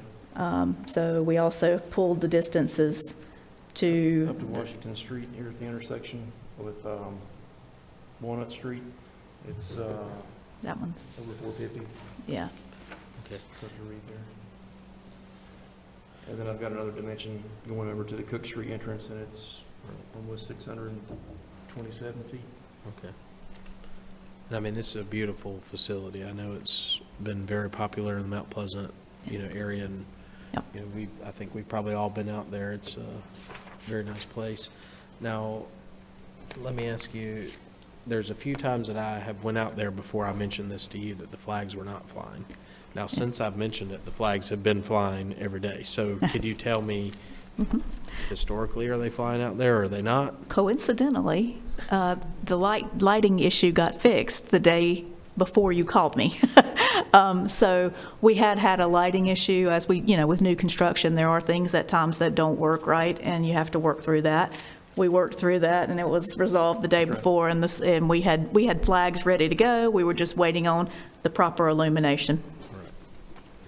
Okay. Well, that was before I had mentioned it to you. Like I said, I went out there and several times they weren't flying. And they were not. You're correct. They were not until we got the illumination. Again, it's a staffing issue to be able to take them down, put them up and all that, and keep it done properly. So. Okay. Is there an option for solar lighting versus electric? Solar lighting traditionally has not been enough to properly illuminate according to the guidelines, right? That's right. We looked into it in the past, and for the reasons Kelly just said, we've always gone with electrical lights. Yeah. And we did do a little research on the flagpoles themselves, the standards. There are some ANSI standards that go with those. So, if we do look at options, we will need to make sure that they meet those ANSI code requirements. But they are, we are happy to entertain other options, but these are kind of the options we have available to us at this time. Okay. How does everybody feel? Would like to get more information on that, or? Mr. Chairman, when I first looked at this, I read it wrong. I thought it said $1,900. And then I looked like $19,000. I mean, that sounded like a lot of money to me. Is there any chance that we could look into getting it done at less expense before we go forward with this? So I will say that I actually sent an email to Kelly yesterday, and she provided me with way more information about flagpoles than I ever knew. So I appreciate that. And to your point, Commissioner Pittman, I do agree with you. I do think that this is probably something that we should, we wanted to make sure that we brought this up because it was brought to our attention. However, the price is certainly a high price point. And so the conversation of how we want to proceed with this, my personal opinion is that I think we should table this for a later date when we can find a cheaper option. However, I certainly love our flag and want to be as patriotic as possible. Would have preferred to have it already included in the construction and the placement as such, but understand things happen. So my personal opinion on this is that we should table this for a later date. Mr. Chairman, I agree. We don't want less expensive to mean shoddy, of course. And I'd like to see this done, in an expeditious manner. Between those two, there's got to be a happy medium somewhere. And I just feel like we do need at least look into doing it at less expense and still having a good thing if we can. I mean, at the very least, I'd hope we could get it done before July 4th, in case there's a need for it there. But I'm not against doing it. I think we got to do it. But I would like to spend a little less money if we can. We will continue to research it and see if there are cheaper options, but again, they may not match the poles that are currently on site. Okay, maybe some of those other options, and then just kind of a ballpark number on what it would cost to install in the lighting. I mean, because Do you have a preference on which site? I was going to ask, what, in your professional opinion, what do you think the cheapest option is? Buy the sign that's already lit, or the More front? than likely, that will be the cheapest Yeah, option. Option 3, the way it looks right now, would be the cheapest option. Option 3 being there closest to the road by the sign. By the signs, yes. I mean, I like that option, or I like at the front door. Either of those two options. But Can you put up the other picture where the current flagpoles are? Yes, sir. I only ask it because I don't know what difference it makes if they match or not, because as far away as those Do you want are. to see the entire site, or do you have close of where they're at now? Well, you had a yellow line drawn between where the current ones are. Nobody's going to know if those match or not. No, we just don't tend to mismatch. I mean, I actually had the staff go check the ones at ACN to see if we could reuse those before we even began to look at this. They are completely different and installed differently, so we would have to have some, we decided that probably wasn't an option for us. But we did look to reuse, so. So that would be 420 feet from the front entrance, which is approximately where option 1. I mean, if this board's going to do it, to me, I could care less if they match. If it's cheaper, it's cheaper. So. I see, like I said, the front entrance, I mean, that makes sense by the sign. I think would look nice as you're driving down towards the facility. You see them there flying by the sign. Okay. So I like both of those options. But Okay, we will just 1 and research. 3. Yeah, 1 and 3. I like both. We will of those. research the pricing of installation and materials and see if we can come up with any cheaper options. If you don't care if it matches, it may just be the requirements for commercial flagpoles. Yeah, okay. All right, so I guess we don't need a motion on that. You No, got we'll your continue input doing that you research need. and we'll bring it back to you when we get some options. All right, thank you. Thank you both. All right, we'll move on to, Actually, we need Yeah. to, I believe, put 10 and 13. Do we need to do that yeah, too? that's what I was on. Okay, Yeah. great. Yeah, so moving on to the next item, which is G9, is on page, let me pull that up so all the commissioners are aware of what page this will be on. This will be page 184, financing, budget amendment, and update project ordinances. And I know we have Jim Howden, our finance director, here. Commissioner Lindsay pulled this off of the consent agenda, so I don't know if you want to lead us off in the discussion on I that? sure will. Yep, so, hold on, I'm sorry, I'm getting to that page. So when we had this discussion last meeting, I did request some attorney information regarding the price that we were paying for attorneys, and if we could get some of those receipts. Yes, ma'am, we have them all polled, and I have them in my office, trying to summarize them for you. I can get them to you now if you'd like them. Honestly, I don't. And they're not all attorney costs, keep Yeah. in mind. There's underwriter costs there, there's financial advisor costs, application fee costs. Those are the closing costs for the financing. Okay, and I understand that. I would just like the opportunity to be able to look over those before I feel comfortable on voting for this, Okay. so. So you have all the information that Commissioner Lindsay had requested at the previous meeting? I do, yep. Staff pulled it all last week for me, and I was trying to summarize it. Keep in mind, we're approving the budget. We don't have all the actual invoices in yet, but the ones I have, I do have those compiled. But you have a breakdown of it, so, you know, Yes, because I sir. think some of that discussion at the last one was, you know, proceeds from financing, and then 2024A financing, and there's just a $9 million number there, so we have no idea what the detail of that is, if that, so I think maybe that was some of the concern of just knowing exactly what was Correct. in that Really, number. I think what you're looking for to some degree is a breakdown on the budget amendment itself to describe the detail a little bit more. Okay, yep. Right, that's exactly right. So like I said, I don't feel comfortable moving forward with this, so I would make a motion that we table this until we have the opportunity to read over that information until the next meeting. Did you make that a motion? I did. I'd like to make the motion to table it. Second. Do we have any discussion about this? Okay, seeing none, all in favor of tabling this? Aye. All opposed? Motion carries 4-1. Thank you, Jim. Yeah, 4. Oh, I said 4-1. Excuse me. I apologize about that. Yeah, 4-0. All right, and I guess we'll look forward to that information before our next meeting. All right, Commissioner Lindsay, or moving on to item G10, which is page, let me pull this up so everybody's aware of what page we're on. 217. Okay, page 217. Commissioner Lindsay, you had pulled this from the consent?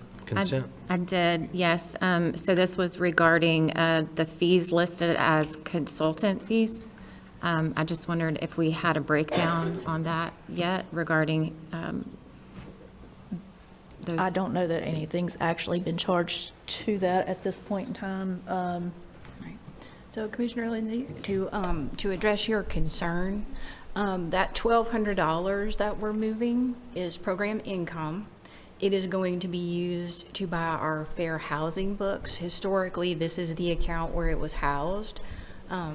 We do have a printing and binding account that is available to us that we can work, continue to work with finance, get that account set up and move it there. We understand your concern that it is not going towards consultants, it's going towards those books. And then this essentially settles out our 2020 money. So this was the funding that was used for the Habitat project.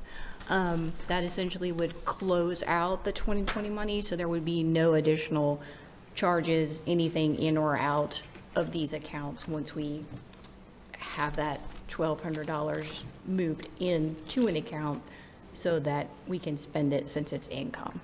And I apologize, I don't have a breakdown of the consultants because essentially this money went to Habitat. It was a reimbursement. They provided the bills and then we paid for that project. I understand. I appreciate the explanation. So the reason why I pulled it obviously is, moving forward, I would like to see the line items on the budgets to represent exactly what that money is going for. So I appreciate your explanation, and I will make the motion to go ahead and approve this for this time. In this account, or do you want us to work with finance to move it over to a printing and binding account? In this account is fine for this time. Okay. Yes, ma'am. Okay. Thank you, ma'am. We have a motion. Do we have a second? All right, any discussion? All right, all in favor, please say aye. Aye. All opposed? 4-0. Thank you. All right, now we are finished with new business. We will now move on to reports. And this is from any sort of, any committees or commissions or boards that we serve on. If you have any reports that, Commissioner Pittman, if you want to go first. Okay. I mean, I'll let somebody else go first if you want to. You can go first. Go ahead. I'll start that way. Try to get through this as quick as I can. Trying to summarize a lot of information. I attended a fire service board meeting on January 9th. They were talking about some things concerning the computer automated dispatch.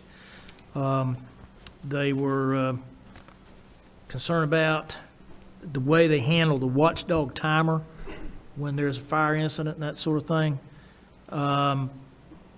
You check in with the personnel, see what's going on after they get there and all, occasionally check in with them. And they discussed whether it'd be better to do that every 5 minutes, every 10 minutes, or every 15 minutes. And the consensus of the group that was there was that 5 or 10 minutes cuts into them trying to get organized and get things done. It'd be better to wait and do it every 15 minutes. So they all kind of agreed on that. And I can sympathize with that, because when you're trying to set up a tanker, to pull water out of a pond, you don't want somebody messing with you, till you get it done. Rules and Procedure Committee, they talked about the rules had last been updated in 2014. So they had a consensus to get a group together to update the rules. I don't know what progress they've made on that, but they did say, let's do that. Rescue specialties. They were talking about different members of different departments have various rescue certifications and capabilities, and that everybody in each department needs to let the rest know what they have available in case they need to, borrow those people and that sort of thing. And so they agreed that they would have a discussion with that, an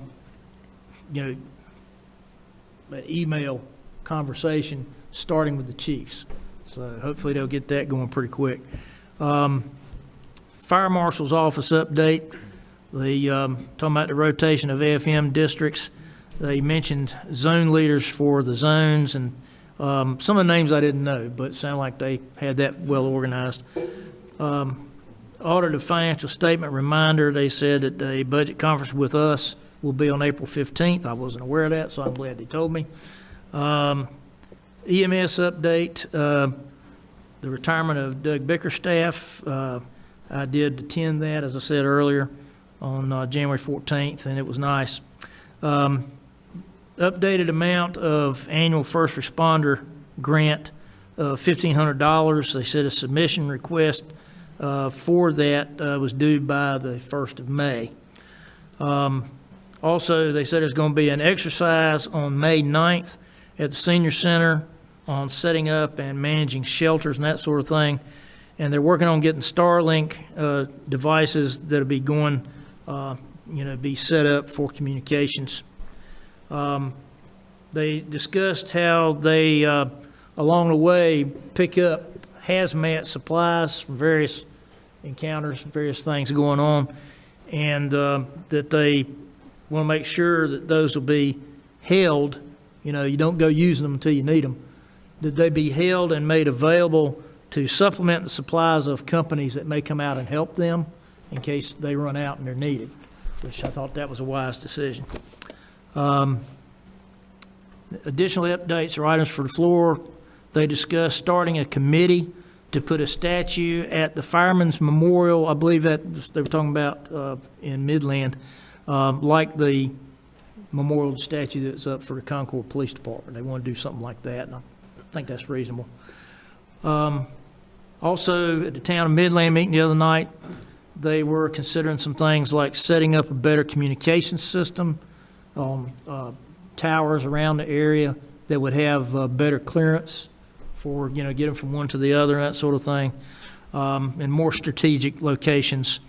They're eager to get going with the new library, and they're looking into getting new speed limit trailers and signs mounted on, lighted signs mounted on signs. They're working on getting that done, and I can tell they're just deeply dedicated to public safety, which I appreciate a lot. So, Thank you, Commissioner. Went to the library board, and they are gearing up to open Afton. They are doing lots of interviews, and they're moving personnel around, so they said it's kind of chaotic right now, but the staff has done an amazing job being able to fill in where they need to be. Because as certain people move to Afton or move to Mount Pleasant, then they have to move others. They were happy that the parking lot's finally back open from the streetscape, so the parking lot is finally open. They do have one building project in Concord right now, and that's replacing the windows at the Concord branch. Mount Pleasant Library staff are working through some kinks with some shelving and some thermostat issues, but it is also a new building, so they're trying to get that worked out. So they asked, please be patient with them while they figure it out. They had 40 pallets of books delivered to Afton, so they're working on labeling and getting those on the shelves. Each branch now has a book club. I guess at one point they didn't, but each branch does. They are also trying to work on getting a notary at each location as a free service, but they did say that they're not going to, it'll be a free service, but they're not going to do the car titles. I guess those are a lot more involved, so they're going to stay away from car titles. They did bring up behavioral issues at the Concord location, and I know we've talked about that before when we talked about the homeless over there. And right now, the staff is being tasked with having to, they're not breaking laws, they're breaking rules. So it's not a police issue. It's more of a safety issue because those staff are having to go confront those people. And if anybody knows our library staff, it's, they're older citizens and mostly smaller females. So that's a safety concern for them to have to approach some of these people. I actually was kind of surprised at the numbers because you figure with technology nowadays, library, maybe people don't visit as much. In November, they had 22,089 branch visits. In December, they had 20,018 visits, and those are their 2 slower months. They had 58,363 books checked out in November, and in December, they had 55,076 books checked out. They had 744 new users in November and 668 new users in December. So that was pretty interesting to see that while technology is still front and center, people are still showing up to the library. Active living in parks, they went over different policy updates. They worked on their small groups and the different subjects in those small groups. And then they have some upcoming events that are, I don't have the times for them, but you should be able to find them on the website. So they're up, let's see. February 4th, there's a computer workshop at the Concord Active Living Center for basic computer skills. February 7th, there's a dance at the Concord Active Living Center. February 8th, there's a Valentine's for Animals at Camp Spencer Park. February 11th, there's karaoke at the Concord Active Living Center. The 14th, there's a dance there. The 21st, there's a dance. And the 28th, there's a dance. So those times should be on the website. I am on the Community Needs Assessment Community Planning Council. We've met twice now. We meet every month for 6 months. This past meeting, Sheriff Shaw did the presentation for crime. District Attorney Ashley Shanley did the presentation for human trafficking. Ann Benfield, with Partnership for Cabarrus, did the early childhood education, and Amy Jewell and John Basilis went over the K-12 education. And what that community is they come up with the needs of the county, and then we will vote on it. I believe it's in May we vote on the needs, and that's where the county kind of aligns and the different departments align on what is a priority for the county. Let's just say, this isn't, I don't know, but like minimum housing or homelessness, that's where these come from, is from that community needs assessment, and it should end up, I think it's May or June is when that ends. And then I also attended the City of Kannapolis City Council meeting. Cooperative Christian Ministry gave an update there. Camino Community gave an update. And then they discussed in detail for quite a bit the process of annexation for Fishertown. Apparently, they at one point tried to be annexed before, it didn't pass, and it looks like they're trying to be annexed again. So it was a pretty lengthy discussion on the process of annexation and how that works. So it's kind of interesting to hear because we don't deal with that often up here. So it was interesting to hear how that worked. I did not attend the Metrolina whatever workforce because I found out the day before the meeting. The guy didn't respond until the day before, and I had to work the next day. But they meet again in March, and I'll attend that one. So, thank you. So we had the Cabarrus County Summit last Wednesday evening, and I believe most of our commissioners were in attendance for that. And these quarterly summits are for all the elected leaders in the county to come together and have conversations and speak to each other about issues that are going on. So we had almost all of the school board in attendance. We had the town of Harrisburg had a pretty large meeting that evening, so most of them were not there. We had representatives from Kannapolis, City of Concord, Midland, and then, as I said, so it was at the Mount Pleasant Active Living Center, and the town of Mount Pleasant sponsored this, and I would like to thank them for that. They provided the food, and so I'd like to thank them for doing that, and also they decorated the room very nice. So we appreciate them for that. I attended Juvenile Crime Prevention Council That was last Wednesday as well. Funding requests for those programs will be opening up soon, and there's a whole process with that, with the allocations committee. Also attended first WASAC meeting. There wasn't much on business. It was more of just information to the board members. Phase 4, they're moving on with Phase 4 of the expansion of the Rocky River plant, the increase in capacity.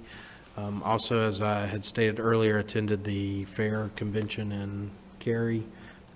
Learned a lot there. It was really an experience, I'll say. So it's been a pretty busy month. So turn it over to Commissioner Lindsay. Yes, so Soil and Water actually met this evening at 5:30, and for obvious reasons was not able to attend that event, that meeting tonight.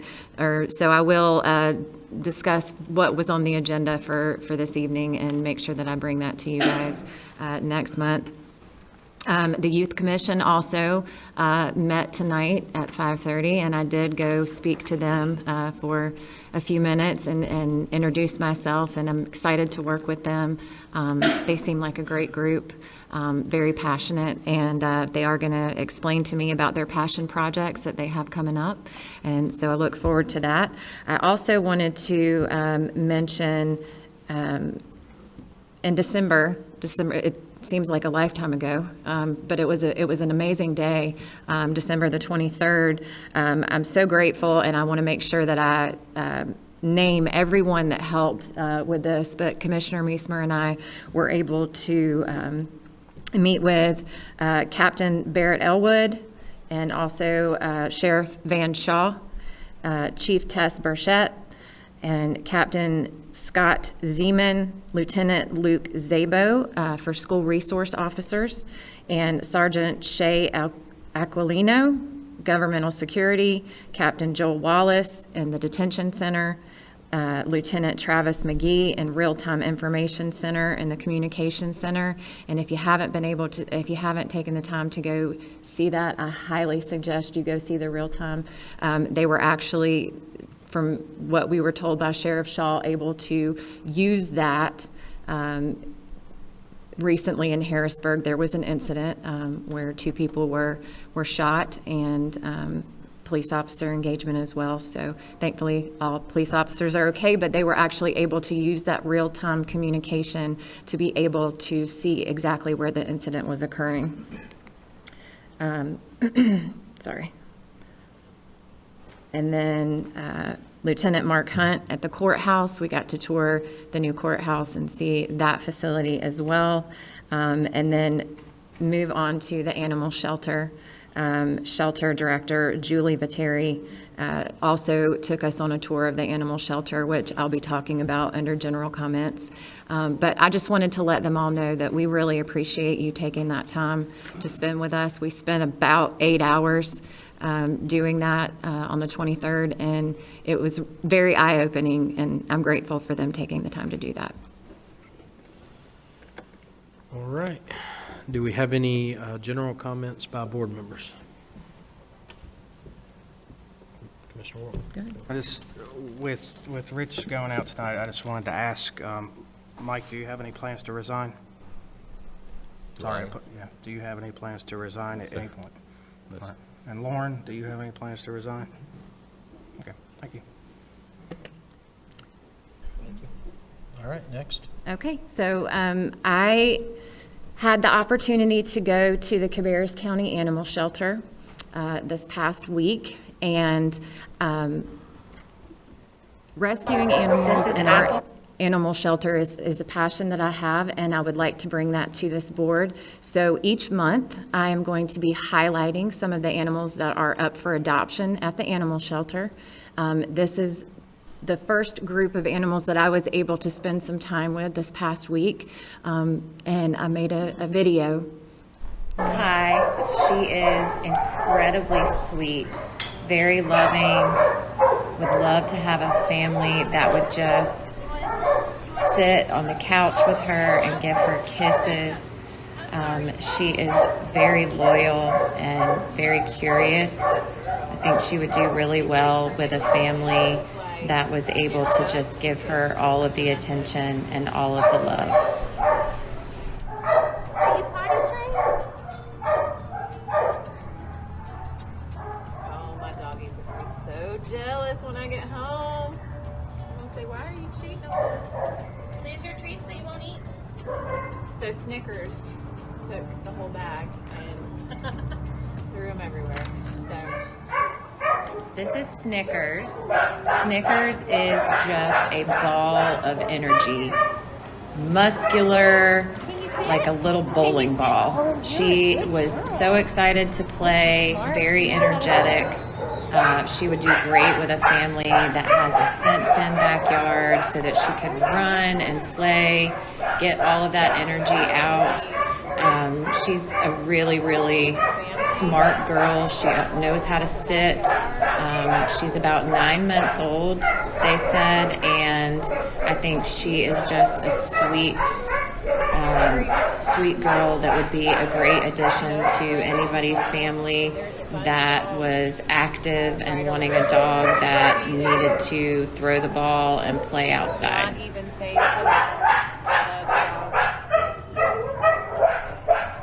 Come here, Snickers.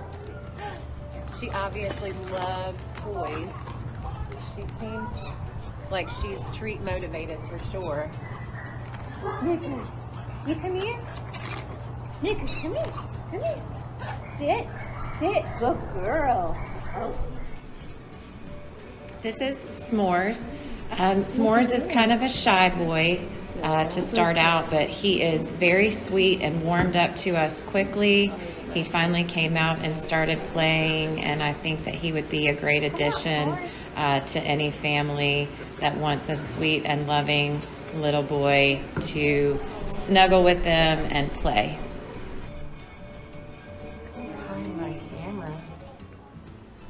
So all of these sweet babies, apple pie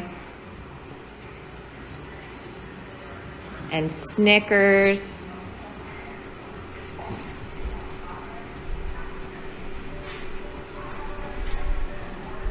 and S'mores are available for adoption at the Cabarrus County Animal Shelter. And I do want to say that I really appreciate the animal shelter being so open to allow me to come in there. They are overcrowded. They do take some of these animals to rescue, but they also do have a very high euthanasia rate. And that's just an unfortunate thing that we have right now in Cabarrus County because our population has grown, but our shelter space has not. So I look forward to highlighting animals each month. And just please, if you're looking for a new family member, apple pie, Snickers, or S'mores, I would highly suggest. Thank you. I do have one more, and she's still here. I'm the liaison to the Logan community in Concord, and we've all seen the emails today, and I've been personally called by quite a few members in the Logan community over our agenda from the work session where Miss Ingrid Nurse was going to be replaced on the Planning and Zoning Board by former Commissioner Barbara Strang. And it was I know we removed it from the agenda, but it was put out there publicly, and that community wants answers as to, number one, who requested Miss Nurse to be removed, and number two, what has she done wrong? Because when I asked the Planning and Zoning Board, they did not recommend that. They typically are the ones who make the recommendations. They said Ingrid Nurse is a joy to be around. She has great attendance, and everybody on that committee loves her. And so I am being asked as their liaison. They want to know who recommended her to come off that board, and is that still something that's going to be done? So I'm going to add to this and say that it was on the work session, which means it was up for discussion. And the reason that it was removed is because we're not ready at this point to, I think as a board, we need to do if we're going to do planning and zoning along with whatever other committees we're going to replace, to do it all at the same time. But which commissioner? I know, I talked to Lynn Shu. Lynn didn't do it. I didn't do it. The It's- Logan community wants to know Okay, which but let me- commissioner recommended that. Let me explain something to you, that Barbara Strang and Ingrid Nurse are in the same area of Concord. So if we place Barbara Strang in that position, the person that is in that area would also have to be removed. Barbara Strang also could be placed in one of the at-large positions or one of the alternate positions that's on that board as well. Ingrid Nurse was moved into that position when Holly Edwards moved from Concord to Kannapolis, which therefore Ms. Nurse, as the Concord representative, was put in there. There's several at-large positions and there's several alternate positions, but for some reason we took her. And the Logan community is under the impression it is because of her skin color. And so I am asking which commissioner recommended it, because that is what I am being asked as their liaison. So what would you like me to tell them? First of all, I would like you to tell them that nothing that anyone on this commission that I'm aware of does anything based on anyone's skin color. So who recommended her? There wasn't a recommendation. It just appeared on our agenda It for no was a reason. discussion that we were going to have in the work session Who's that was we? taken off. It didn't just appear magically on our agenda. So who recommended it? No, I will tell you that it was Commissioner Meismer and my decision to add it to the work agenda Why? for that What is the session. reasoning for removing her? Based on the recommendation of putting Barbara Strang in that position. She filled out an application. Quiet. She filled out an application for that position, and we are able to do that. And it was put on the work session for discussion and then removed because we're going to have that discussion at a later date. And this is order in the chamber, order in the chamber. The commissioners are speaking. This is not time for public comment. So as new leadership comes into boards, we've had an election. There's a mandate from the election. And as new people, as governing boards change and leadership changes, so does other boards. We've seen that take place yesterday at the federal level. We've seen it take place at the state government, and it can happen locally. We, as a commission board, get to decide. We, as the chair and vice chair, do not get to decide, what, we get to decide that there's going to be a conversation about that. It was transparent by putting that on the agenda, and then it was decided to be pulled from that agenda. But leadership of this board, the commission board by vote, can make changes to boards at any time that we see fit. So, That way I know. Logan's voice matters. order in the chamber. All right, so we do have a need for a closed session, and I will entertain a motion to go into closed session. All right, I will make the motion to enter into closed session pursuant to General Statute 143-318-11A1, General Statute 143-318.11A3, and General Statute 143-318.11A6 to prevent the disclosure of information that is privileged and confidential pursuant to the law of the state or of the United States, or nor considered a public record within the meaning of Chapter 132 of the General Statutes, consider matters relating to attorney-client privilege, and for purposes of considering the qualifications, competence, performance, character, fitness, conditions of appointment, or of an individual public officer or employee, or to hear or investigate a complaint, charge, or grievance by or against an individual public officer or employee, inviting as appropriate the county commissioner, the county manager, deputy county manager, county clerk, and Attorney Peterson. Do I have a second to that motion? Second. All right. All in favor? Aye. All opposed? Motion carries 4-0. All right, we are now in closed session. Thank you.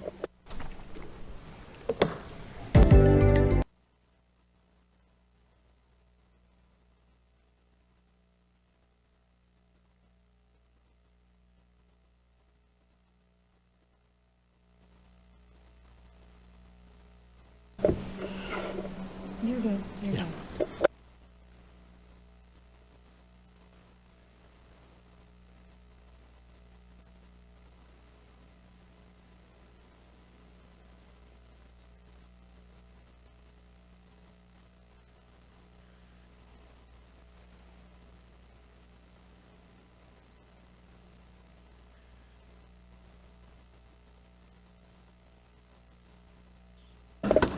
All right, we're back in open session now. I will accept a motion. So I'll make the motion to terminate the county manager's employment contract with just cause, effective immediately, and to authorize the chair to sign and deliver a termination letter on behalf of the board to the county manager explaining the same. Do I have a second? Mr. Chairman, I will second. All right. We have a motion, and we have a second. All in favor, please say aye. Aye. All opposed? No. Motion carries 3-1. All right, that's all the business we have. I'm going to adjourn the meeting. I will take a motion to adjourn the meeting. So moved. All right, we have a motion, we have a second. All in favor? Aye. All opposed? All right, stand adjourned.